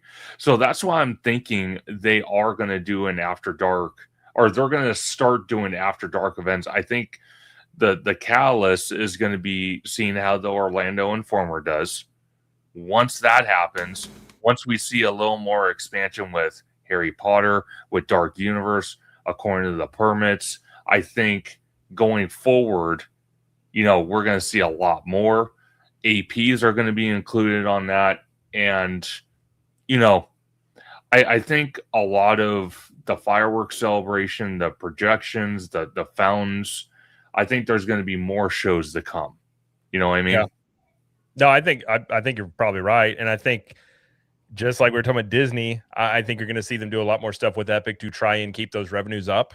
And really, if you look at a demand standpoint for Epic, I don't think there's many people, I'm sure there's some, but most people that go to this park will say, you know, I hear the feedback and say, it's a cool park, it's a beautiful park, but the wait times. If demand is there. So if you have an after hours event where you pay a little bit more, but you don't have the crowds in there, I do imagine there's a lot of demand for that and an easy way to bump up more revenue for Universal. It's not something they typically have done on their own, but again, this may be part of their growth strategy is to do more things like this, like we've seen Disney World do and stuff like that. So I agree. I think you see more stuff like this, probably. And I know Mark Woodbury has talked about the cadence of attractions, and I think you're actually seeing this in real time with, Epic open in 25. You've got the construction going on right now. So like you might have a new attraction come online every year for the next 10 years. And a lot of that I think will be with Epic as well. So like you're creating, you got new stuff coming in, which they know brings in crowds. You also at the same time help alleviate some of the demand off of Epic, probably especially once they do Pokemon. Sure. It's really interesting seeing how they're setting this up. I mean, obviously Epic has kind of put them in a different category, I think, in terms of like how big they're getting, the week-long destination goal that they are now. And I think you just see more of this type of stuff of really trying to figure out, A, give people what they want, but B, monetize more stuff based on demand and things like that. And I think that's probably what we're just going to continue to see. The one thing I will say going forward with Epic, as they expand, as the park gets bigger, is I have a zero problem of them building, top-notch attractions. I have zero problem with that. But in between that, you build filler attractions, because one of the biggest problems with Epic, and we can pretty much all agree at this point, is that it has too many e-ticket attractions. Each e-ticket attraction's several hours wait. When the weather does its weird thing, which it did when I was down there, about 3/4 of the park shuts down, and then it's just like, okay, now what? Now we have to outwait the the weather. Then once the weather goes away and it clears up, then they have to do ride testing. Then there's delays. It's just they need more filler attractions and more attractions indoors where they can accommodate. You know what I mean? That's the only problem I see with Epic at this moment. I do wonder if those upcoming attractions, like Wizard was, amazing enough to actually track this one down, but the 71,000 square foot building going into Dark Universe containing, we're guessing maybe a Mac hybrid water/roller coaster type attraction, maybe that has a lower height requirement to it, in order to provide, like you said, Conductor, more intermediate attractions, especially for families, especially on rainy days. I think that is something that maybe with these attractions that are coming online, perhaps the Harry Potter attraction is like this as well, they're trying to address, because you are right. I mean, they do need more of basically everything because everybody loves this park, everybody loves the attractions, but not everybody can ride them. This park is made for after night or after hours parties, corporate events. They're making a huge corporate event space right there. Expect more of that. Yeah. Well, and I mean, the wait time thing is real. We were there like a month ago, and you're just dodging wait times. Like you're just trying to figure out, okay, this one's too long. Like it's a part of the experience of what Epic is right now. But I think now I will say I was told by both of those expansions are going to be indoor attractions. So that is definitely something. I knew they hired this indoor architecture firm like last year. So, and that's a legit thing. Like it's not an if, but a when it rains in Florida. And when it rains at Epic, half that park you can't do anything with. And so if you already have stuff, so it's a real problem there. And I think, in 10 years, that's probably alleviated for the most part. But, where it's at right now, it's just, that is the thing I always tell people. It's like maybe a year out. I've always said for the first year of this park, it's kind of a beta testing mode. I don't know if you'd still say it's that, but they still haven't got everything up to the level that they want. I don't really know where Battle is. I know they were having a lot of struggles early on with that. I think it's gotten better. But yeah, I mean, I think while they continue to build out, they're just going to try and tap into more things here. And don't forget, I think probably next year you see a parade come online as well. So things like that can help this park out. Probably more meet and greets. And Universal can build quickly. So maybe they build these new expansions within 2 years. And so that's pretty quick for a theme park, but that still gives you 2 years where you're going to have to deal with this park where it currently is and throwing, nighttime fireworks shows in here, after hours events, probably along with the fireworks show, I'd imagine they're going to have fireworks parties, like, you know, reservations to do this stuff. So there's a lot of ways they can monetize this outside. Like the firework party keeps people in there longer, but Sure. they can monetize Well, ancillary things around a fireworks party or a fireworks show as well. That I'm sure I'll tell you this. You know, one of the things, you know, for an after dark event, because we all know during Halloween, you know, Halloween Horror Nights, the studios park both here on the West Coast and on the East Coast out there, you know, HHN is superior. You know, it takes over. You know, and what Epic could do, they could go the Disney route and kind of have like that Oogie Boogie Bash type Halloween event where it's more catered towards families. And that way they could extend the hours that way. They could incorporate some type of Christmas, you know, holiday IP where, again, it increases that park hours for this. So I agree with you. Within a 2-year span, if they move that fast on these new attractions, you know, within those 2 years for, you know, filler stuff, they have a laundry list of stuff they could do, and a lot of it Disney has already implemented. So they could take a page out of Disney's book and incorporate that into Epic Universe. Yeah, I think undoubtedly they probably will. I mean, Disney kind of wrote the book on this stuff, and so you can take what works and what doesn't. I do now. To that point, I think there was an article 2 weeks ago or something like that where they actually mentioned they were going to do more seasonal stuff at Epic, so like Halloween stuff, Christmas stuff. So I do think you see that. I don't know if you see a dedicated party yet. Sure. But I've been curious about that. Along with Halloween Horror Nights, do they tap into maybe more of a family-friendly Halloween event at Epic that is, it wouldn't pull away from Halloween Horror Nights because it'd be so polar opposite. But it would be interesting if they're able to do both, because that's something that Disney can't do in HHN. No. Universal could do that and have more of a family-friendly version of it, so they could kind of have their cake and eat it too.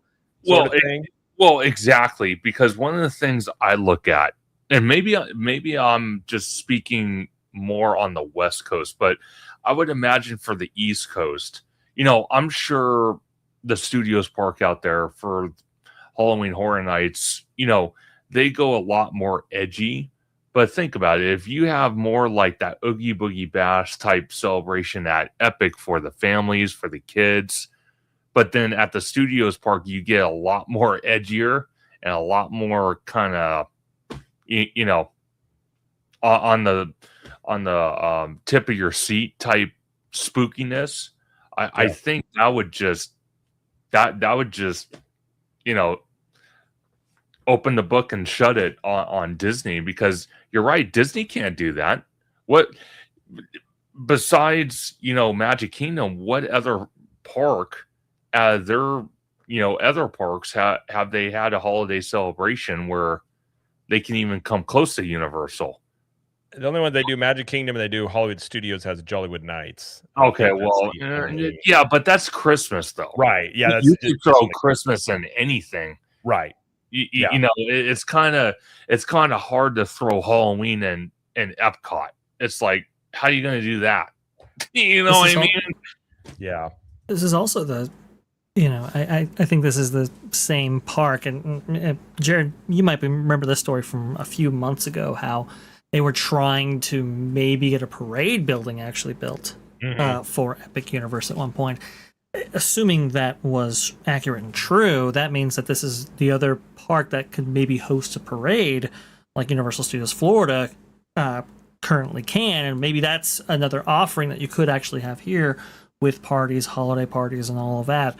We'll have to see how that all actually shapes out. I think for right now, though, I think they're just worried about like being able to service the day guest, and it's like, okay, let's go ahead and service the day guest properly. Let's go ahead and extend these hours out, and then once we actually get some of this infrastructure in here for these shows, these additional rides and so forth, then we can actually talk about some more of piecemealing this whole thing out here. Yeah, no, I completely agree. And from talking to people I have at Universal, even with that big as it is now, like it's still like they're still reacting to feedback that they get and data they get back. So I think you will see this like one piece at a time thing added in here. And really, it's a smart way to do it. I mean, you try and do too much stuff at once. For one thing, I always say this too. It's like if you did this and an open Celestial Park concept, you're not really sure which one's working. But if you do this, then you by itself, you know what kind of reaction does this have after a month or two, and then you can say, okay, is this where we want it? Do we need to add more? Then you throw in the Open Celestial Park, whatever level they may do it. That gives you more data. So I think you will see them just one thing at a time, see how this does, test it out, stuff like that. The first night this is on, by the way, this is July 7th. I thought it was really interesting, that date right there, because a lot of people were like, wait a minute, what about July 4th? Are we maybe assuming that they're going to have a July 4th celebration utilizing this newly installed infrastructure like these fireworks launch points and so forth, and then close it out with Celestial Goodnight? I think that's maybe how they're thinking it, but haven't heard word on whether or not they're doing anything for July 4th. Yeah, I haven't either. I was curious about that. They did one last year. And I would imagine, for the 250th, I would imagine they would, but maybe they do. I wouldn't be shocked if they do a soft preview of this, maybe for the 4th of July, something like that. That might be something they do. But yeah, I thought that was curious as well. Excuse me, that they did just start it on the 7th, which again, we're going to be there. I really wish they would. I do think if you're a guest to Helios, you should have access to Celestial Park, in my opinion. I think so. But Yes. we were talking about, we weren't planning on going into the park, but if we don't go into the park, there's OG. OG had some internet issues out there. He's all good now. If we're not going to go to the park, where are we going to watch this? I would imagine we can see this from the pool area or something. So I don't know. When we get there, I guess we'll figure out what our options are. But I don't know if we'll be able to see this in Celestial Park. But I'm curious. I think this would be really cool. They've been working on this for probably over 2 years now. They've been talking about this for a long time, so I think there's a lot of expectations for this. And if it is just a fountain show and light fireworks, and they've spent this much time on it, I don't believe that's going to go over that well. So they do have some pressure. Yeah, but see, one of the things I do appreciate, Jared, is because when you look at the media videos out there on YouTube, you have to think about it. They had multiple different things going on at once. They had the fireworks, they had the projection mapping, as you see on your screen right now. They had the drones, they had the fountains, all the buildings were lined up, the music. So that's 7 different things right there. Yeah. So think about it. Okay. They have 7 different forms of entertainment, put into a show.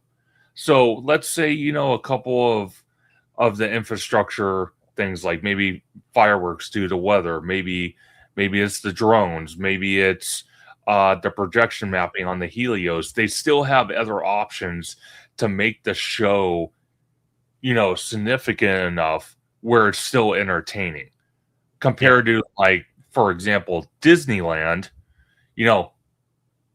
Me and OG, I don't know together, but one point or another, we've been at Disneyland where we're thinking, okay, yeah, we're going to get some fireworks, and whatnot, and due to weather, no fireworks, no show, because rain and wind. So this, at least on the other hand, has multiple different options of infrastructure.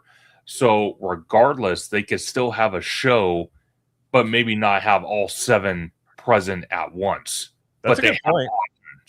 That's a really good point. And I'll just also point out the fact that they have all that seating around the fountain is another kind of cool aspect about this park, that you're going to just I imagine that's going to be chock full, but you have dedicated seating here that maybe won't be as much of a, the hub at Magic Kingdom around the fireworks show is a madhouse. Oh God. Man. So maybe it's not as bad for that, but yeah, anytime, when we do stay for the fireworks and that show's done, we just park and sit for a minute, because I'm not even gonna mess with this herd of people trying to leave this park right now. It's a nightmare. But OG, what do you think about this? You had some internet issues. We were just talking fireworks show here at Epic and all that stuff. Yeah, no, here's the thing too, and I've said this about DCA, right?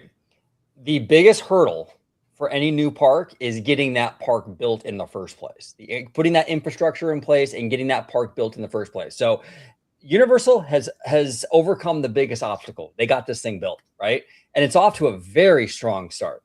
So now that they got this place built, now they can add all these little things in here, right? Like the nighttime shows, more meet and greets, more attractions. So the park will only get better as time goes on, right?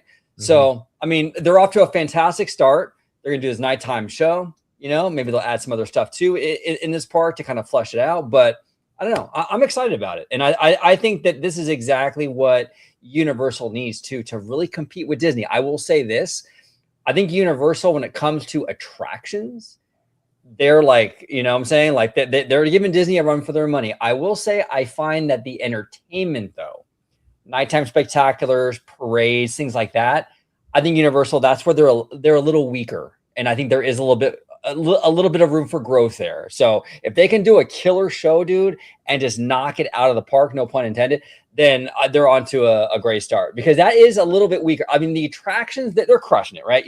Ministry of Magic, you know, Spider-Man, they've been doing crazy good Disney quality attractions for a long time.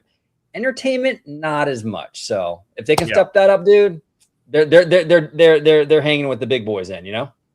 You know, I just was reading the press release that Universal put out, and OG, they say that Universal's award-winning entertainment team. You know, so I don't know like where this hate is coming from. No, I'm joking. I love how companies had to toot their own horn when it comes to stuff. It's funny. So I used to run my background's in digital marketing, so I used to run a PR service for a buddy of mine. And so when you see people say "as seen on NBC and ABC," you'll see people put that on there.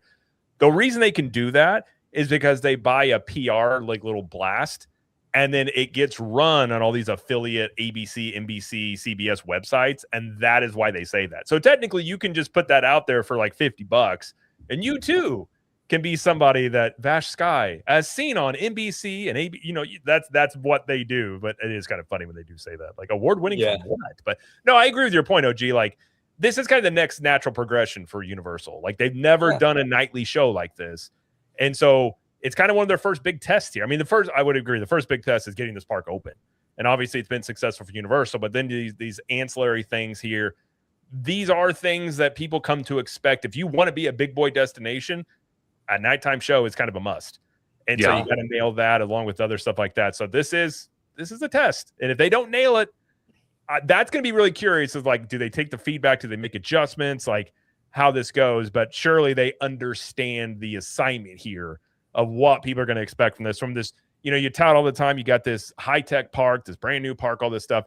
You got to have a show that matches that. You can't have just a ho-hum, a couple of fountain things here and there. Like, you got to really, I agree with you guys. You need to be simple, but I feel like if you go way and above and beyond and you really just throw everything at it, at the very least, it's like, oh my gosh, there's so much stuff here. Like, you can wow people by a sheer scale of things maybe, but that will be interesting to see how big and really, I guess you could just say how expansive this show will be. That may not be the best word, but you know. Well, you know what would be really cool too? I'm kind of like armchair imagineering right now, but like if this show is about the park, right? About the IP of this park, it would be kind of cool if they incorporate the whole park into this show. And what I mean by that is, like, maybe when they're doing the Super Nintendo World segment, there's a special spotlight laser thing coming out of Super Nintendo World at that time. Yeah. And when they're doing Potter lights up, and it's like, each land is kind of spotlighted when it's the focus of the show. I think that's sick, bro. Yeah. During the media show this footage is taken from, that's what they were doing, was that they were spotlighting every single one of the portals during their segments, and you get them incorporated that way, in a very similar way that maybe Illuminations did with the actual various countries around Epcot. Yes. I love that though, OJ. Like the like integrating the park into it. I always like that. I always think that's like really, really cool, because it's one of its strongest suits, right? How it's designed, how it's laid out, how these characters are incorporated into this park. I think it's a natural fit for this goodnight kiss, so to speak. Yeah, and there's something magical. I hate to say that, it's so cliche, magical, but like there's something magical about that, where like the park like just erupts, right? That's actually Vash and Conductor. That's why I love our Fantasmic so much. Well, when it's working, but that's a good caveat right there. big caveat, little, but when it's working, I love the fact that the New Orleans Square and the Rivers of America, these are areas you're visiting through the day, and at night it comes alive. There's something organic about that. You know what I'm saying? Especially I love especially that. this park. This park is so gorgeous at night. I love this park at night. I love theme parks at night in general. Oh, And one thing I will say, you might keep your eye out if they do those flying dragons as part of this show, because we haven't really seen that too much. And I know they've been testing the newer versions of those. I wonder if that's kind of like their Tinkerbell idea. Maybe they could use those dragons. Cool. That's definitely possible. But we do have a 5 here from Space Dave 2000. Thank you, Space Dave. Yeah. It says conspiracy theory. Oh, I like a good conspiracy theory. Did the mouse make it difficult for Universal to get permission and access to doing giant nighttime fireworks?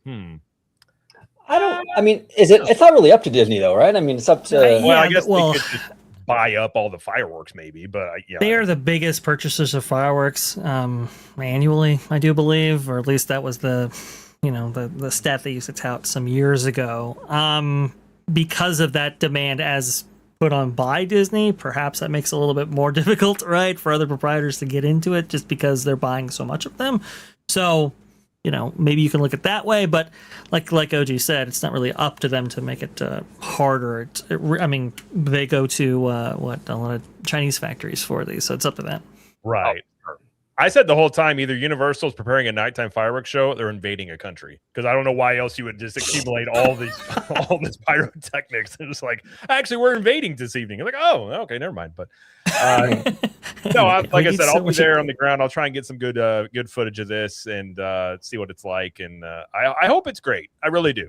But even if it's not great, I'm going to be staying at Helios, enjoying a birthday with my wife. So it's like, hey, if it's bad, it's bad, whatever. But we'll see. We'll see what it is. Exactly. But, I'm going to go tell my kids goodnight, but I will introduce you guys to the next story because we'll keep this going. And this one, probably another hot button one. I'm really curious what people think about this. So this is from Blog Mickey here. And apparently Imagineering is going to utilize Adobe AI for theme park design work. Now, we had Drew on last week, and they're talking about, human-led things and that they were not using AI for generative art and things of that nature. But it says here, Disney is bringing a new set of AI tools into the mix when it comes to theme park design. Adobe announced a collaboration with Walt Disney Imagineering Research and Development today to speed up the design and pre-production pipeline for Disney parks and experiences. And the deal centers on custom models trained on Imagineering's own assets. And they got some examples in here. Now, we've kind of alluded to AI before and being utilized, but I mean, do you guys think this goes against kind of what Disney has said they're going to use AI for, or do you think this goes into exactly what they plan on doing? And then I will be right back. Okay, it really is walking a tightrope here with this stuff, and it's tough because anytime you have new technology, you're going to lose jobs, right? When they went from hand drawn to CGI, when they went to more computerized work, all those ink and paint people lost their job. You know what I'm saying? So there's always going to be some pullback on anyone's job when a new technology comes into the equation. So, and I sympathize with anyone that would lose their job with this move. It's tough, man, because on one part of it is like, dude, one of the biggest problems with Imagineering, the bloat, and it takes forever to do anything. And so on one end of it, it's like, yeah, let's use AI. Let's speed this thing up, baby. Let's get these things out there. Let's be a leaner company and get these attractions built on a faster timeline. But at the same time, human beings, though, right? Like, I want human beings being the primary creative force. I still feel like with this move, that's still the case. But at the end of the day, it is a slippery slope. And this is the thing. It's going to be a lot of like, what's the word for it? Like push and pull with this AI stuff to kind of see where they settle into it. You know what I'm saying? But I mean, it's nerve wracking though, right, Vash? I mean, it's like this company was built on human beings. I don't want to lose that. It is certainly nerve wracking. It is certainly something that you don't necessarily want to see because this company was built by such great people, right? I mean, we heard Walt talk about that actually, and how hey, it makes it takes people. Great people to make a dream a reality, right? It's in the DNA. So I know the creative community has big hangups with AI. I get it. I understand it. I fully get that. And, a lot of Westerners too have hangups with AI. Who doesn't though? The East. They don't care. They will absorb content wherever it actually emanates from. Well, largely, maybe you got some reservations in Japan, but mostly, they're embracing these technologies and they're really running with it. And we have seen some pretty decent things actually come out of from artists who are utilizing these tools, we would say maybe properly. I know a lot of people like what Pro is doing for his clips and so forth on his show that utilizes AI right there. Skybrowse, for example, I've started to see now some like manga or manhwa as like illustrated by AI, like these stories that people are actually coming up with. It's kind of crazy how we're actually seeing this onslaught of creativity. And so to imagine a world in which Imagineering doesn't actually utilize AI at all, I think that's just not going to be the equation. At some point, you're going to see some integration right here. And it's funny, OG, maybe you'll remember this. I think it was maybe last year for the 30th anniversary of Indiana Jones Adventure at Disneyland, right? Remember Tony Baxter actually gave like a little symposium on this and kind of walked everybody through. And remember how at like the very end of that, he actually showed some AI generated artwork that he had, and everybody excoriated him for it, even referring to it at all. It was really interesting how many people hounded him and said, "Oh, I can't believe he used AI, in order to generate some artistry." And it's like, whoa, guys, that is kind of crazy. That's kind of insane. Look, I understand. I'm not really, necessarily all that hyped about the use of generative AI either, but to actually have it be part of the development process, especially with people that might not be inclined for art, or, hey, look, listen, maybe you have an engineer working at Imagineering, right? Remember the gentleman who actually, the name escapes me. I do apologize. But the Imagineer who came up with the concept for Soren, right? Remember, he had to conduct it. You'll know this. He had to develop that erector set in order to sell his concept, his idea of how Soren would actually work, right? If you put AI in the hands of that guy in order to sell some concepts to people who maybe aren't so visually inclined, well, then I think everybody will kind of agree that it's like, okay, well, if that project gets funded because you can at least put a visualization to it, people will be like, okay, I think that's a worthy use of that. And so I think people might have to get a little bit more comfortable with this idea that this AI integration is coming. The other thing too is Adobe lists Mickey and Friends, Frozen, Moana, Lilo and Stitch, and Cars as an example. It's interesting how they reference those specific franchises. Right. Maybe that, that particular emphasis placed on those tells you where the company might be going. Well said, Vash. Now, Conductor has a hard out. Conductor, do you want to say your opinion on AI before you take off? And then after your AI opinion, go ahead and let everybody know where they can find you on social media so they can subscribe to you, sir. Absolutely. So AI for me, for at least Disney, one of the things that I would like to see Disney use AI for, I have no problem with them designing or help designing new attractions, like in the stages of, creating a model or creating, the infrastructure on a computer to try to understand, okay, this is how we're going to build this. This is what we need to do, the steps, the preparation. So it kind of jump starts that. But after that, I kind of think AI needs to, they need to kind of take a back seat with that and go back to the traditional route of using actual Imagineers for the physical process. I think all the backstage stuff, perfectly fine. And, with Josh tomorrow saying, oh, well, we want to create the super app where you have all the Disney apps in one, then you want to merge Hulu with Disney Plus. You want to, do some other stuff. Hey, that's great. Use AI for that. Obviously people aren't going to be happy about it. AI is here. It's not going away. So why not embrace it? But at the same time, value the traditional ways of doing things and not sit there and turn it into a Judgment Day from Terminator. You know what I mean? Where, robots and AI take over. No. But I think I think with attractions, I think people will warm up to the idea if people realize, hey, instead of seeing an attraction get announced and possibly opening 8-9 years later compared to if AI was involved and maybe cutting that time in half, I think people would be a lot happier about it. Because was the one common thing we all talk about one point or another, how long attractions take, the process, step by step. I think AI could help in that department. Yes. You know what I mean? Well said. That's what I think. But do I agree AI needs to take jobs away, like face-to-face contact? No, I don't think it's ready for that yet.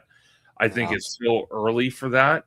But I think with the infrastructure work, I think that's where AI could be at its best. Yes, well said. And I do want to say too, I've gotten some heat. I'll admit it. I gotten some heat in the past for making AI like thumbnails and stuff like that. I want to say too, I've never hired anyone to do my thumbnails in the first place. So the only job I'm replacing with the AI thumbnails is my own. so I don't, I've never outsourced my thumbnails anyway. So it's me doing it no matter whether I do an AI prompt or whether I cut and paste the images onto a thumbnail. So, but anyway, Conductor, I don't want to keep you too long. I know you got another show coming up. Where can everybody find you on social media, Conductor? Absolutely. I want to thank you, amazing gentlemen, Mr. Orange Grove 55, Vash Sky, Jared from Capture the Magic. You guys are always amazing. Can't wait to hang out with you guys once again. But you can find me on YouTube, Instagram, and Blue Sky at Theme Park Conductor, on X at Theme Conductor, TikTok at Theme Park Conductor 1, and every Sunday at 5 or 7 p.m. for Conductor Sunday live stream, where we have all three of these amazing gentlemen on that show, and we'll continue to have them on that show as we break down Disney and Universal news, and we speculate. We talk about, events going on at the parks. We talk about the current news, D23, the whole 9 yards. It's such a great time, and these gentlemen have such a great input. And the chat helps with it. You guys, oh my gosh, where do I even begin to start to say thank you and the love and support? And Jared, thank you for allowing me to be on your theme parking live streams. It's such an honor. And absolutely. I will see you guys, maybe not this Sunday because it's Father's Day. So I'm going to take my father out for at least breakfast or dinner. I have to do it. I have to do it. I love him to death, so why not? But the following weekend, I believe is the 28th, I will be having 2 guests on that have never been on camera before on my channel. So definitely stay tuned for that. Thank you, Conductor. Peace out, everybody. Thanks for on, man. I'll let you later. Thank you, Conductor. No, it's Jared. We were just obviously talking about the AI incorporation integration that we're actually seeing right here, and I was just expressing from my own end that I don't think it's unlikely that a creative company like Imagineering not incorporate AI, at least in some respect, right? We're seeing video game companies now incorporating AI in basically every single thing they do in order to streamline work and everything like that, and development and models. There's just a long list, and because the computation power required, right? At this point, with the requirements the way they are, I don't think we'll see an entire attraction actually built by AI and then fabricated just based off of that single prompt, right? I don't really see that necessarily happening right now. I think you're gonna see a lot of individual assets, right, be worked on similar to what is actually going on right now with the implementation with AI when it comes to content creators and everything like that, which you brought up AI thumbnails and so forth.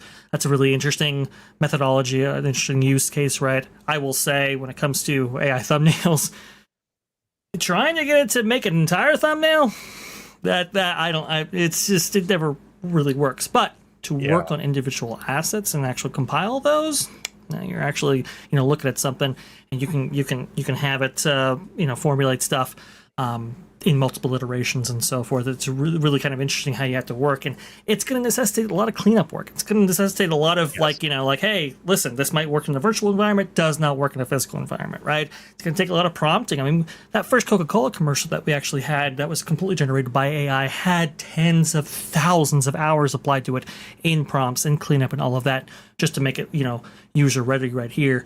These technologies are coming on. At this point, I wouldn't be, necessarily worried about an attraction emanating straight from AI, but we'll see. Go ahead, Jared. No, I agree. I think, and I can tell you even, which is kind of funny. Like in OG, I talked about this. Like I like to play those AI thumbnails for the live streams and stuff like that.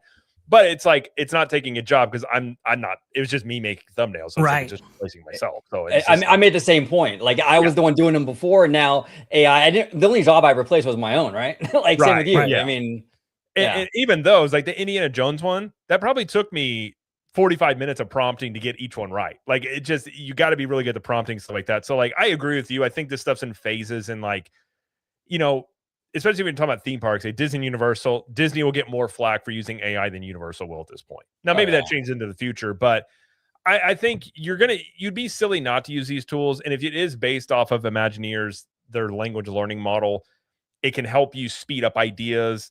And I agree with you, or Vash, like you're not going to sit there and say like, design me a dark ride that we're going to put in Fantasyland, hit enter, and job's done. Like that's not how this would work. Like it would be like, here's the concept we have. Give me some ideas. And even from that, like you're right. There's tons of cleanup work you got to do. So it's like, there's still a lot of manual stuff involved with this. And we're even seeing some of these companies that laid off a bunch of programmers due to AI, bringing people back because the cost of it is not as cheap as they thought. And I think also there is some people that are now starting to talk about, and I had made this point. I think it was originally made by Ben Affleck of all people on Joe Rogan a couple months ago, was saying how a lot of these like AI is going to take out these jobs and these jobs and these jobs. It's coming from the AI companies trying to justify these massive evaluations. So of course they're going to come and say, yeah, we're going to take over this sector and that sector. But you're finding out when it's being implemented, it may get there eventually, but it's not there yet. There's still a lot of things that it can mess up on. And I think that is, if you're using it as a tool, like you can use compute, like I look at it very similar to the internet and computers. Like when computers came along, that made designing much more efficient. It didn't take away the creativity of people. And you can make arguments AI can help enhance the creativity because you could try out different things really quickly to see what works and what doesn't. And so it could speed up timelines. But I have I think most people, at least on YouTube and probably social media's view on AI is a lot more pessimistic than mine. And I understand the AI art stuff. I don't want to see AI slop and things like that. But I do think it's a useful tool. And I don't think you just say no to AI across the board, especially as a company, because you're going to get left behind. And essentially, we've talked about like you've got an AI arms race in many ways between countries, between companies, and this is going to trickle down into theme parks and every other facet of business that's out there. And like it or hate it, that's just the reality of this. Like they're just going to be used. It's how they're going to be used. How's the audience receive them? Which I do think will shift over time. I think eventually we're already starting to see people talk about AI driven shows and things. I think you start seeing more stuff like that eventually, and really what's the audience reaction to it. But I think if there's good attractions come out of this stuff, I don't think anybody's going to get mad if Villains Land's a hit and AI helped do it. You know what I mean? They're not. Are you even going to tell, right? Like, great point, that's Vash. the thing. Exactly. It might be transparent. Go ahead, OG. No, exactly. You're 100% right, Vash. And here's the thing too. It's like, and Jared, we touched upon it a little bit when you were away, but like, I know the biggest thing with AI is people are concerned about people losing their jobs. And that is a huge problem, right? But like you were talking to, Jared, where it's like with any progression of technology, you're going to have that job loss. I mean, CGI, they don't have to like animate every single frame. It's more like a moldable digital character, right? So it's different, right? That's not the same as when they had to draw each frame. So you know, there are people that lost their jobs when they moved on to CGI, and it happens and it sucks, you know. There's going to be some job losses here with AI, 100%, right? But at the end of the day, like if we get a good product and it makes Disney a leaner company where they can actually start building this stuff, like where it doesn't take 7 years to build a coaster like with Tron, dude, I don't think anyone's going to complain. And right now it's a new technology. There's always a little pushback with new stuff. I think as it becomes more normalized and utilized, I think people are going to come around to it, but we'll see, And I think it's going to be implemented in ways, like I said, we don't see, right? Because you could definitely see, for example, like the adventure, right? There was this one interview with an Imagineer who was like, yeah, we have to be really weight conscious with, how heavy things are and what we actually include and how we actually build them, because obviously, everything has to be under a certain weight so that this vessel even floats in the first place, right? And it's like, okay, well, we have a concept right here. It's made out of this much steel. It's very impressive, but we got to get it down. Okay, if you have a prompt in which you say, okay, how do we actually get this lowered, right? And it's like, okay, well, you can effectively do this and you can maintain 97% of your concept. It's like, okay, done. Nobody, I think, would argue that that's a bad use of AI in that context, right? I think everybody kind of goes, oh, okay, yeah, sure. I mean, obviously, you would use it in that modality. But then when it comes to generative AI, people get all kind of like, oh, I can't necessarily do that. And it's like, well, listen, I mean, if Tony Baxter is using these, he doesn't even work for Imagineering anymore, right? Like I said, that 30th anniversary Indiana Jones event, right? If he's using it just to kind of play around with and just kind of, develop some concepts or work on some, home projects or whatever, guys, people are going to use it in this way. They just are. Yeah. Well, and a company, I mean, we're all Disney fans here, right? There is no way on God's green earth that Walt Disney, this man was all about the technology. Oh yeah. There is no way he would opt out of a new toy. Okay. No. He would absolutely embrace it. He would probably be one that would be, he would be trying to head up his own AI company probably if it was around his day, would be my guess. And I agree with Sean Norani here. I do feel there should be safeguards put in place for AI. Completely agree. AI will probably take away some jobs, but also probably create new ones. And that's the thing. I agree with you, Vash. So many things, like you look at the internet and the early days, whatever I thought it was going to be and what it's evolved into. I think that'll be the same thing with AI. There'll be so many things, and the jobs it does take away, there will be a need for people that can interface with the AI, that can finalize this stuff. Like, you could see a scenario where it creates more jobs. I mean, who knows? Who knows where it goes? And I'm not saying it will or won't, but I think if you're looking at a theme park, what are your biggest costs? Labor and building attractions. Those are the things that cost you the most money. And AI can help you on both of those ends, optimizing labor and when you need it, when you don't, things like that. And also, if you can streamline creating new experiences cheaper, quicker, and we've talked about Disney's timelines on construction many times is really long.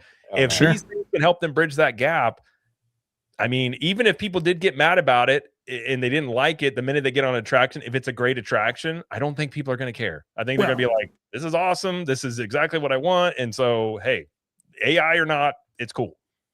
I think Universal Creative is going to do it anyway, right? And then you're going to be even further behind if you don't, right? Yeah. So you better jump on now. They are using it. They've even told me there. I mean, both Disney and Universal are both using it. I mean, probably well beyond what they've even kind of let slip here of how much they're using this stuff. Undoubtedly.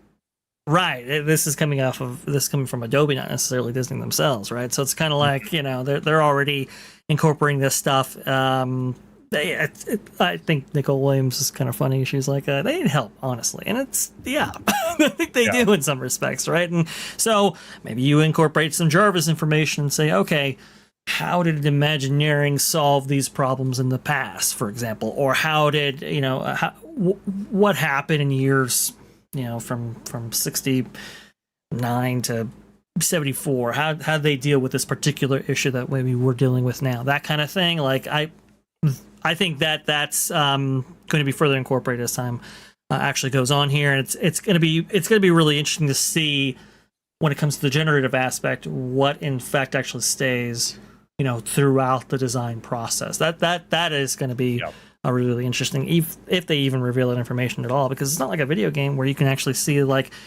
assets on the kind of what is it, the texture level, right? Where you can actually say, oh, that's the AI generated texture. Can't necessarily do that with an attraction. So it's going to be really interesting to find out, how that starts to come about right here, and if we can actually tell. Yeah. Well, do you guys ever see that movie it was Johnny Depp. It was years ago where he was dying, and he uploaded his consciousness, and it was like it's like an AI. I can't remember what it was called. Right. I can't remember the name of it, but I mean, you give this 10 years, maybe even less, you could probably create a Walt interface or a Tony Baxter interface, or what you could consult. It almost, you could have like these consulting sessions in a way and say, hey, is this something that you would have done in your day? You know, like, not that it would be perfect and not that it would be the recreation of Walt. That's wild. But you could do that stuff. I mean, you could sit there and consult with it and go back and forth, and like it could really fine tune things in a way that I think, you know, I think the biggest mistake people can make is, and by the way, my wife is one of them. She hates AI. She's like, it's going to kill us all. And I'm like, you may be right. I'm not disagreeing at the totality of it, but it does have its uses. For instance, I was kind of playing around with Claude a little bit. And so I think I told you guys this, but I've been, because to track my own workouts and stuff, I was like, I'll just see if I can make an app that tracks all the stuff I do. And I built an app that has a built-in coach that I trained on what I want the inputs to be. It adjusts my plan as I go along, has a food log, all these things. And it was built in like 5 days. And I update it as I go along. That would have cost me $30,000 probably if I wanted to build that even 5 years ago. And so and that's a small case study, and people can do this all the time. You can go do it in Claude right now. But in the hands of very creative people with big budgets, I mean, you can really unleash the power of this stuff. And I think if you're a guy like tomorrow, like Bruce Vaughn, who's very technology driven, I would be licking my chops at what you might be able to do with some of these tools. Well said. And I just want to give a big shout out to Cal Missing. He is in the building. So he says, what's going on, Cal Missing? YouTube channel. Absolutely. Yes. Fantastic YouTube channel. Theme parks have long been at the forefront of technology, giving guests access to innovations. See how Disney I am? Innovations before they become commonplace. So there you go. Yeah, it's a very good point. And we also have a 5 here from Il Magic. Thank you, Il Magic. Says, I'm waiting for the day when holograms are going to be used to blend in with animatronics like Jurassic Park for the ride. Now that I agree with. I've actually wondered, I mean, they even Rides with Resistance with that Ray hologram is pretty cool. But I mean, and we probably won't talk about it today, but there is that patent with Disney that kind of like talks. It might be, is that hologram based, that patent where it like changes during the ride? I don't know. I can't remember if that was hologram. You would send me the link, I think, or Vash did. The projection, yes, Projection thing. mapping. Yeah. So, I mean, there's some really cool stuff that you could even use AI to be like, hey, is there like technology to do this? Like, there's a lot of stuff you could do here. So I personally am not going to fault any of these companies for using it.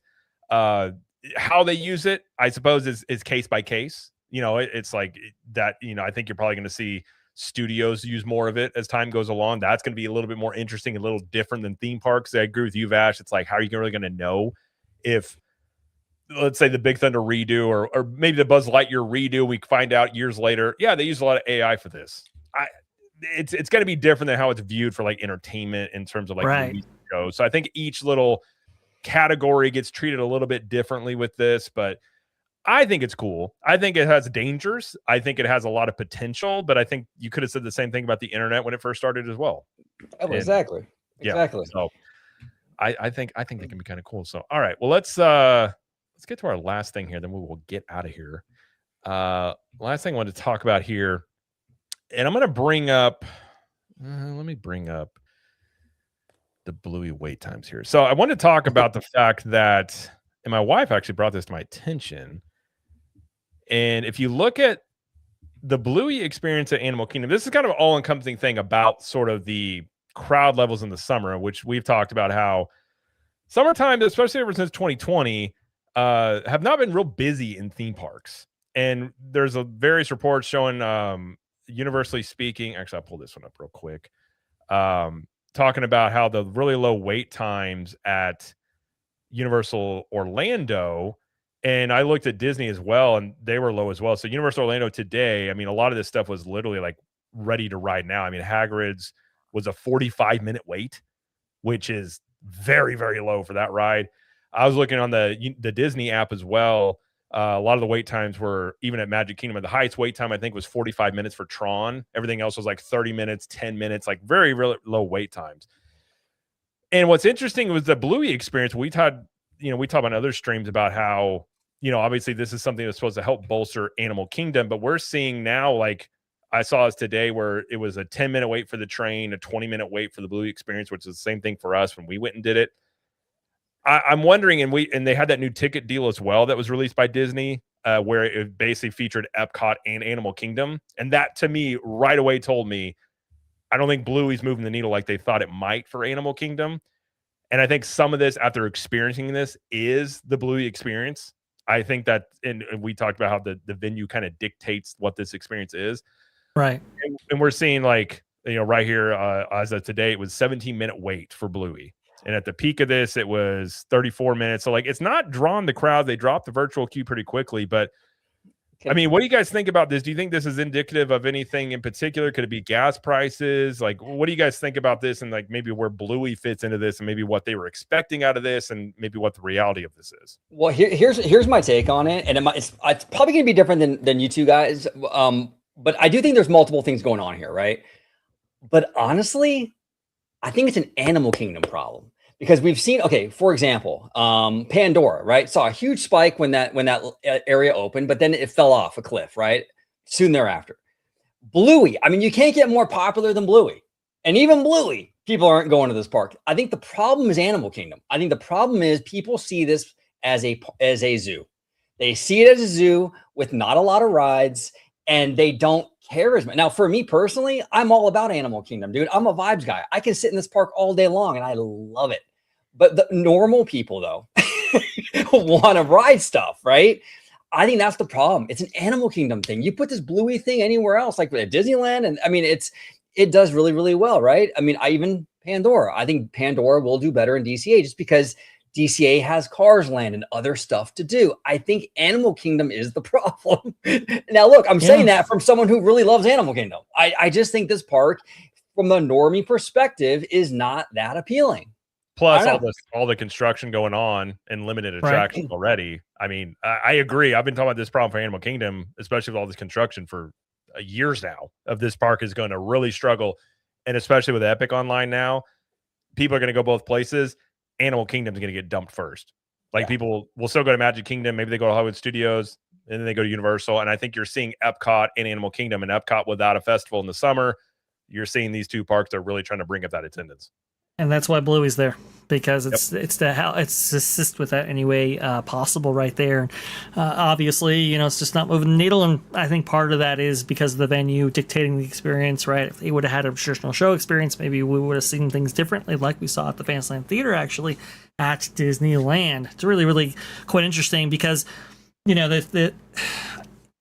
this purchasation of rides, right, by like these companies like Universal, like Disney, in order to sell Express or Lightning Lane, has created a very interesting dynamic in which you are now seeing the audience go, okay, well, this park only has 6 rides. This park has 27 rides. I'm going to go ahead and spend my time there, even though there might be more, there might be other entertainment offerings there. Those don't necessarily get factored into the equation. I think some of that is playing out. I think OG expressed a great point where it might just be a problem with this park. Doesn't have an nighttime show, which we just talked about with Epic, right? And it doesn't have the attraction roster, especially for the little ones that, well, a lot of people are going to be factoring into their vacation planning.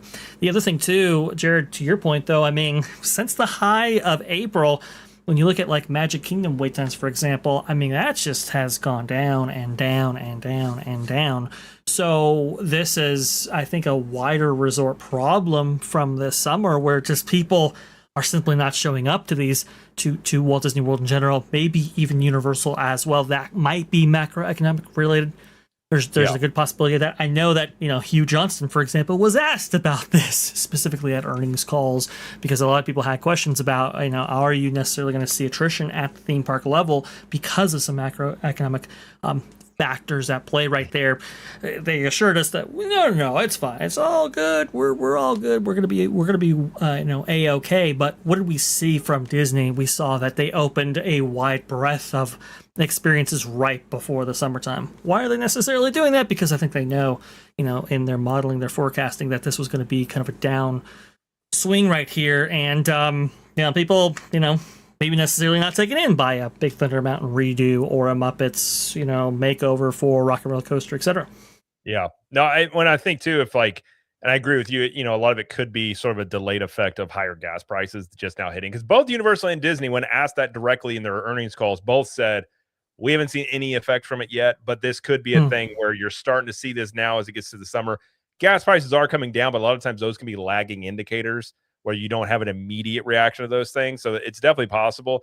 I think for Bluey itself, and I looked it up, I think Bluey is the number one show in streaming, like all streaming. It's huge how big it is. I don't know if it is or not. I might be wrong on that. Certainly number one for Disney Plus. There's no question about that. Without a doubt. It's definitely a top streaming show overall.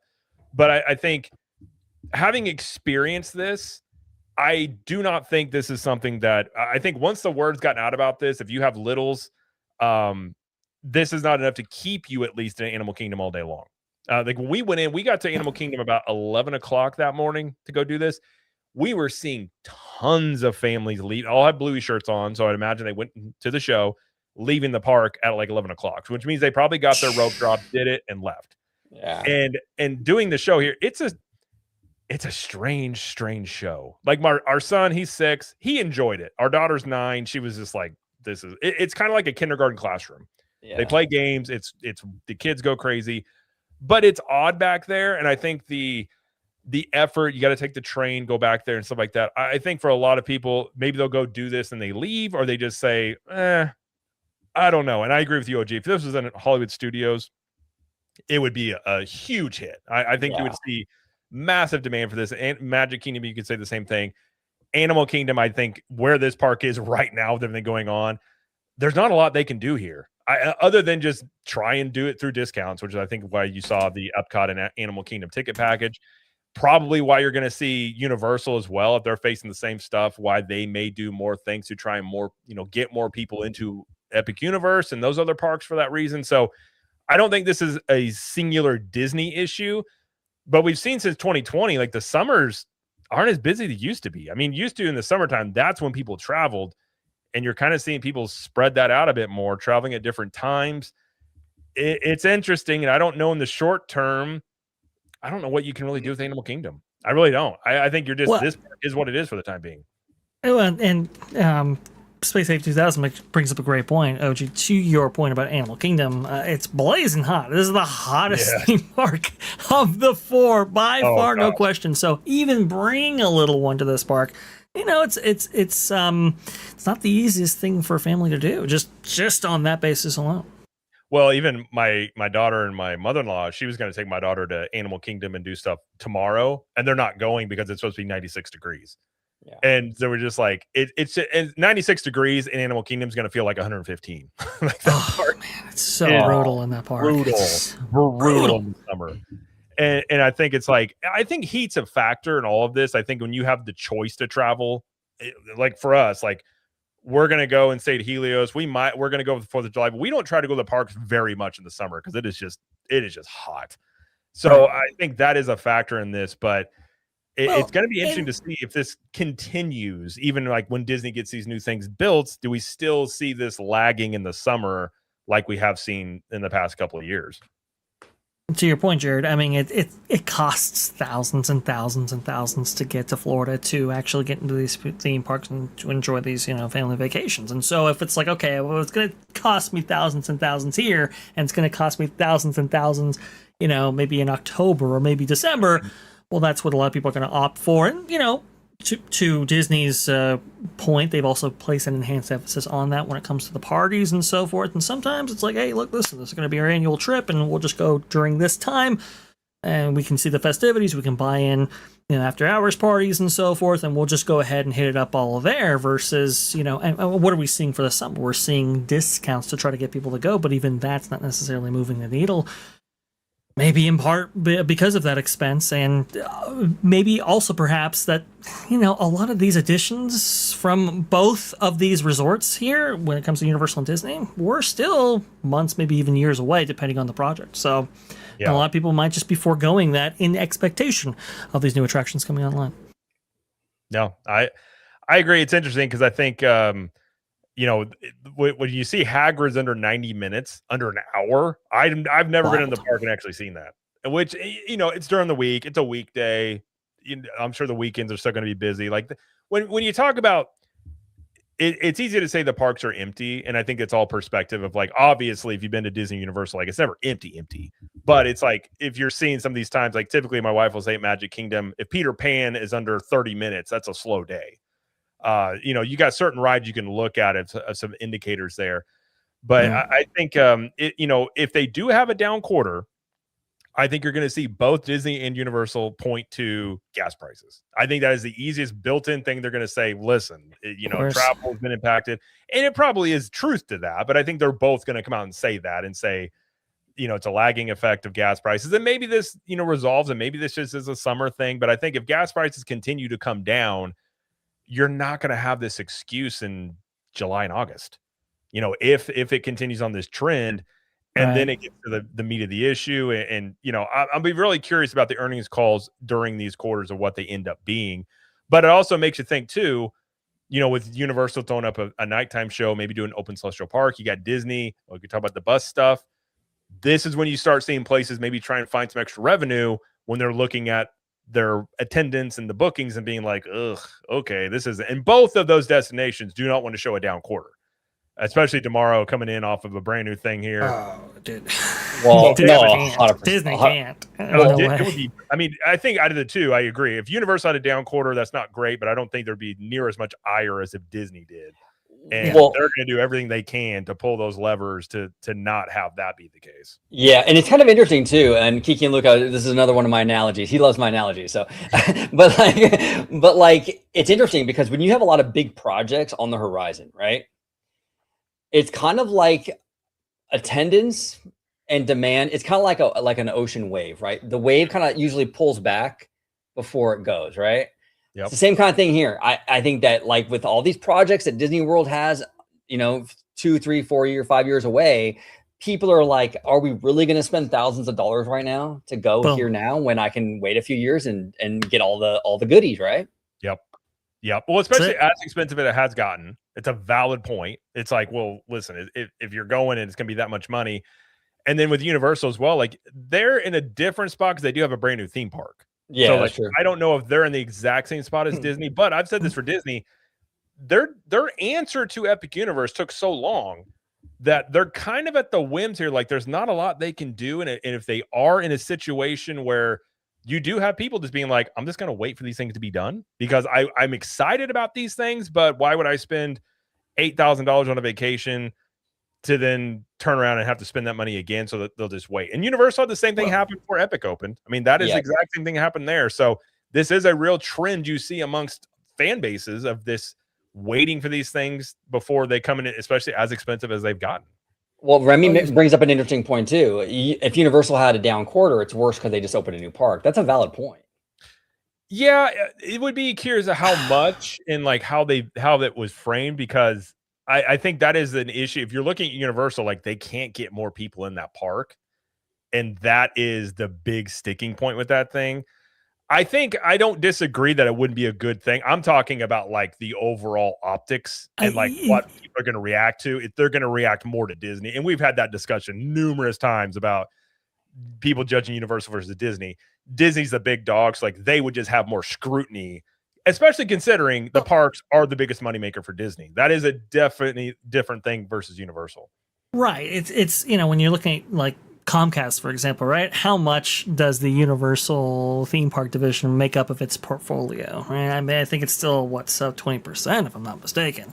Yeah, I could be wrong about that, but I don't think it necessarily makes up the majority of their income. Versus with Disney parks, that's like anywhere between 40 to 6% has been for the last 10 years. So when you have a down quarter within the theme park division, I mean, we saw that like 2 years ago now, actually. Yeah, I think it was maybe 2024. The stock price took a big hit. I mean, a big one, because it was like, whoa, hang on a second. That's where the money's coming in order to fuel a lot of these projects, especially when it comes to like Mandalorian and Grogu, for example, right? You got to offset those costs to some extent, and maybe necessarily do that with the theme parks or maybe your other divisions and so forth. But because the theme parks make up such a large chunk of their overall, not just revenue but profit mainly, that's a big time thing. Remember, Josh Giamaro is in that position right now, not Dana Walt. Okay, that's the emphasis they're placing on parks. And you just can't have that happen, especially, if it's going to be his first full quarter on the job, potentially. Yeah. And we've seen resilience from Disney parks, though. They've had down quarters on attendance, but they still have record-breaking revenues. And so, like I've said, like that strategy has worked, and it works until it doesn't work. And I'm not saying it's not going to work this quarter, next quarter, anything of that nature, but it's just interesting of what's going on here. And I think if I had to guess, I think Disney was really counting on more of a boom for Animal Kingdom with Bluey coming online. Yeah. And I do think this show, after seeing it, it's not that it's bad. I just think it's a mismatch of what people expect out of this. Like not having a meet and greet as part of this, like the way the show, it's very odd type of show. I've never seen Disney do a show quite like this. I think it gets tweaked. If I were to guess, maybe it moves from Animal Kingdom at some point in the future, but I think they're going to try and make this work. But do you think this, maybe the social media, sharing of this got the word out maybe a little bit quicker than Disney was expecting, that maybe this was maybe not necessarily worth an admission price to Animal Kingdom? Is that maybe possible? It's possible, because I think you have the pros and cons of social media. Is if it's something hit and that catches on and the hype grows, and then you have the downside of that, which is that people report on this. And I mean, I've seen some people, I haven't heard anybody say it's terrible. Like if you have little kids, like they'll enjoy this, but I haven't seen anybody really be like, this was an amazing thing. And I can attest to that. Like it's fine for what it is. It's cute, but you literally, when you're in line, you see the whole show like twice. So I did see a lot of families get out of line while waiting for the show. Probably while we were in line, I'd probably say like 4 or 5 families got out of line. And I don't know why. Maybe they already saw it. Maybe the kids were restless, but it's just a weird experience here. And I think it needs, especially something as big as Bluey, I would expect them to have something a little bit more involved, or maybe more like a show. Like you talk about Vash putting this in like the Tree of Life. I think that would make a ton of sense, but I don't see them doing that anytime soon. They just premiered Zootopia. No, it's Zootopia now. Yeah. Well, and here's the thing too. I haven't been to the Bluey experience yet. I last time I was at Disney World was like 3 years ago with Mr. Vash Guy. But like, I will say this, as crazy as it looks, I think they should have had Advil sponsor this attraction. It seems like a huge headache with all those little kids. It's very loud in there. My wife used to be a teacher, and she was like, "This is just like a kindergarten classroom. Like it's just." And like again, the little kids, they're having fun. They're playing games, and the cool kids summer stuff. Like it's kind of cool. Like the hotel we stayed at, they gave us some goodies and stuff like that. So I don't know how much that's moving the needle for them or anything like that, but I do like the cool kids summer. I like having more stuff for kids. It's just this, like you see here, this space, it's just odd. Like they need a wall up. They need to do something. They can definitely tweak this to make it better, which I imagine they might. I will say, they did send us 2 different surveys about the Bluey show that like almost immediately in Animal Kingdom. So they're definitely looking for feedback on this show. But yeah, I think you're going to have different perspectives on this from adults to kids. And even like in the kids range, again, our daughter was like, like she was just like, this is nuts. And then our son was like super into it. So I'd say for this show, if you're 7 and under, maybe 6 and under, the kids will really like it. If they're older than that, they're probably not going to get as much out of this for the most part, if I were to guess there. But we do have a couple of super chats here. We have O2RR for a 5. Thank you, O2RR. Says, any mention of Animal Kingdom, I enjoy singing. Look, there's a lion. Oh my gosh, you actually do see Mufasa and Sarabi on the safari ride after all. Was that a song? Yeah, so that is referring to, apparently there was a comedian out there that was suggesting that the opening line to Circle of Life, how it's in Swahili, look, there's a lion. Oh my gosh. That was the sued. Yeah, there was a lawsuit actually surrounding that, which was kind of crazy. I was going to say that in terms of Swahili, OG, you might call this a zoo, but I remember back in the day when they actually said not a zoo. They make a new word, which is like something you would never do today. Go ahead. Which is funny because I've said that about Animal Kingdom. I've been open. It's not my favorite park. I don't hate it, but it's not a park that like we maybe go 2 or 3 times a year. Like it's just not something. It may change when the new stuff opens. But my wife did what was it? One of those expedition things you do. She did with a friend of hers, and they literally told them that it is designated as a zoo. Animal Kingdom is designated officially as a zoo. So when they say it's not a zoo, it's actually a zoo. Yeah. With ride. Yeah, It has all the facilities. I mean, it really does. But you know what, though? I'll say this. At least it doesn't smell as bad as SeaWorld. I'll say that. No, that's a good point. I don't like SeaWorld. I've been there 3 times, and I know some people like it. It's not for me. Maybe I've heard the Halloween stuff's pretty good. I haven't checked that out, but as a whole, I can't say I've been a huge fan of SeaWorld. But we do have a 2 here from Space Dave again. Thank you, Space Dave. It says, Diz using fans as an ATM for 15 years hasn't helped. Yeah. Wait, I'm trying to think what that means. Yeah, Disney using fans. I was thinking like blowing yourself off like it's hot. Yeah. No, I mean, that is something too, like, and I've said many times, like you were talking about with Epic opening, people are like, oh, it's a Disney killer. I'm like, it's not a Disney killer. Like, Disney's attendance isn't going to fall off a cliff because of Epic Universe, but it's a cumulative thing. You've got more competition, higher prices for things, Disney, charging more, and you throw in new things. So when you do have a higher price thing, like we have talked about, it doesn't lend itself to going more on a whim or when you really are waiting for these things. So I think that is part of this conversation is with these higher prices, there is downsides to that. And I've even said that could affect them at some point. And I would be very curious if they did have a down quarter, what would they do? Or maybe 2 down quarters. Like, I'm not talking 10%. Maybe their revenue's down 1% or 2, things like that. But again, given the theme parks make the most money for them, what levers do they pull? I think that's probably when they do that dynamic pricing that Hugh Johnson has talked about for probably more than a year now. Yeah. I think they implement. That is probably when you would see that come online, because that would make them more money almost immediately, the way they would set that up. Yeah. Interesting stuff, man. Interesting stuff. Yeah, we'll see what levers they pull, or whatever, because they love those levers. I'm gonna call it the Vash dance, the lever pull. Just they love and to be fair, both parks, both destinations have levers to pull.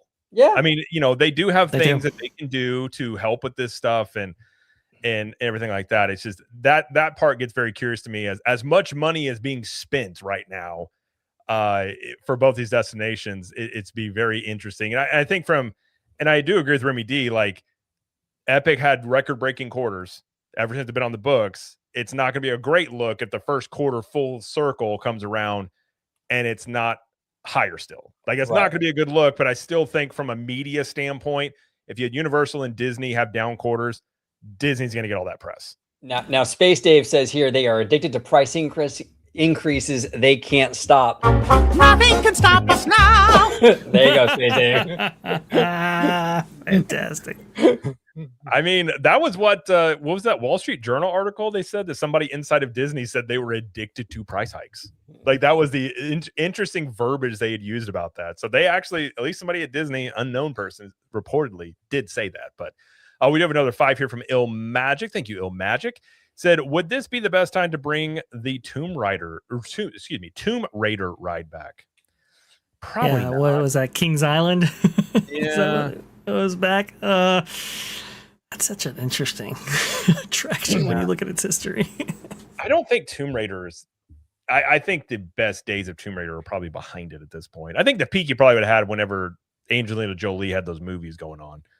But I think of all the video game franchises you could use, I don't think you would be using Tomb Raider at this point, but maybe somebody will. Well, I know one thing. If it was a Disney movie, they'd put a trench coat on her. So that's true. They basically have done that in the games. The games have tried. The games have, they put a trench coat, at least metaphorically on her face. That's for sure. What do they call it? A proverbial. Proverbial, whatever. Trench coat. In a way, they have. You're not wrong there, but that we'll see how that plays out. But I just thought it interesting because my wife sent that to me, and I looked around a little bit, and I was granted it's a Tuesday and Monday, during the summer. We're gonna be there on the 3rd and 4th at Disney, so I'm gonna be really curious. The last time we were there for the 4th of July was on the 3rd. It wasn't that busy, but I'm wondering maybe the 250th, maybe it's a little bit busier, but we'll see. We'll see how this all shakes out. Of course, we'll talk about it here when they do that. But I think that is all the topics we have for this fine evening, and I will move this off here. But before we get out of here, first I just want to say thank you everybody in the chat. You guys have been awesome. Thank you for the super chats and the interaction. We had Il Magic drop a few super chats. We had Kiki and Luca with some gifted memberships, Juliet, O2RR, Space Dave. So thank you guys very, very much. Everybody just participate in the chat. Absolutely love it. Before we get out of here, though, where can everybody find you, fine gentlemen? Orange Girl 55. Thank you as always for being here, good sir. And where can they find you and your virtual wearers on the internet?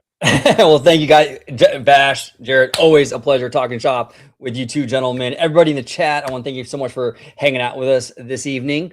Yeah, you can find me right here on YouTube, Orange Grove 55, talking theme park studio, all that good stuff. And you can find me on Instagram, Orange Grove 55, and you can also find me on X, Orange Grove 55. Most of my content is West Side. California based, but we do also dive into the Florida stuff as well. So check it out. Mr. Vash Sky, I'll let you take it from here, bro. I almost did a spit take, by the way, when you said that. I was that close to doing it. I was not expecting West Side out of that. So sorry. I didn't want to get all over the screen of my computer. Go on, Vash. No, you're good. You're good. You're good. No, it's by surprise as well. But thank you so much, OG and Jared, for hosting me here on Theme Parkin. Awesome stuff, indeed. Hopefully the chats, the various chats, got as much out of it as you guys did. So everybody did. So fantastic stuff right there. Tomorrow it's going to be on Vash Sky Park Cast 2 p.m. Following that Park Place, we're going to be talking about Josh's China headache. Ooh, no good. No good. Especially when you look at reports coming out of Puck and so forth. Oh, those tensions flare up once again, unfortunately.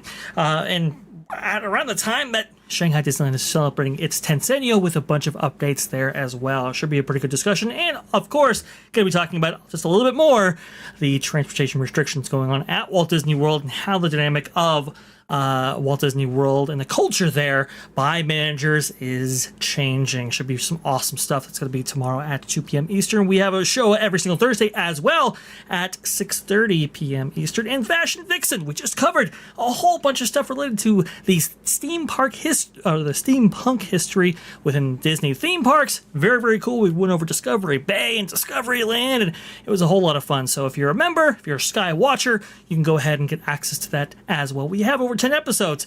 Pretty good stuff. But thank you so much, Jared and OG, for having me on.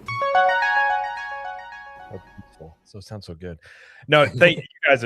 I love. Listen, one of the things I actually look forward to, like, these live streams are just fun. Like it's you just get here and talk with your buddies about this stuff that we probably would be talking about in a group chat anyway. So it's a fun thing to do, and the chat makes it even better. So it's a fun time here. But if you're watching this not on Capture the Magic, you can find me at Cap the Magic. I do daily videos, very similar to OG, but it's on the East Coast side. And then if you do want that more like podcast, in-depth stuff about Universal Orlando, Walt Disney World, my wife and I have a podcast, Capture the Magic podcast here as well at CTM Podcast on YouTube, where we have hour-long episodes twice a week, and then a bunch of show clips over there. So you can go check that out. If you want to know the best, individual reviews of certain things and everything like that, you can go check that out over there. And well, thank you, JJ. That's very nice. Listen, it's better when other people say it and not yourself necessarily, but no, it's not. And of course, go check out Theme Park Conductor as well. All these guys, at least on my end, it'll be in the description on this live stream. But that'll do it for tonight. So everybody have a great rest of your week. Enjoy yourself. Stay cool if you're in Florida. It's going to be like 96, almost 100 degrees in Florida. So it's going to be, it's going to be really. I had to switch my workouts to the morning because I went outside my garage yesterday at like 11 o'clock and I was like, no, this is too hot. So it's getting a little warm out there. So stay cool. And we will see you guys on the next one. Everyone have a nice evening and talk to you later. Bye. Peace. West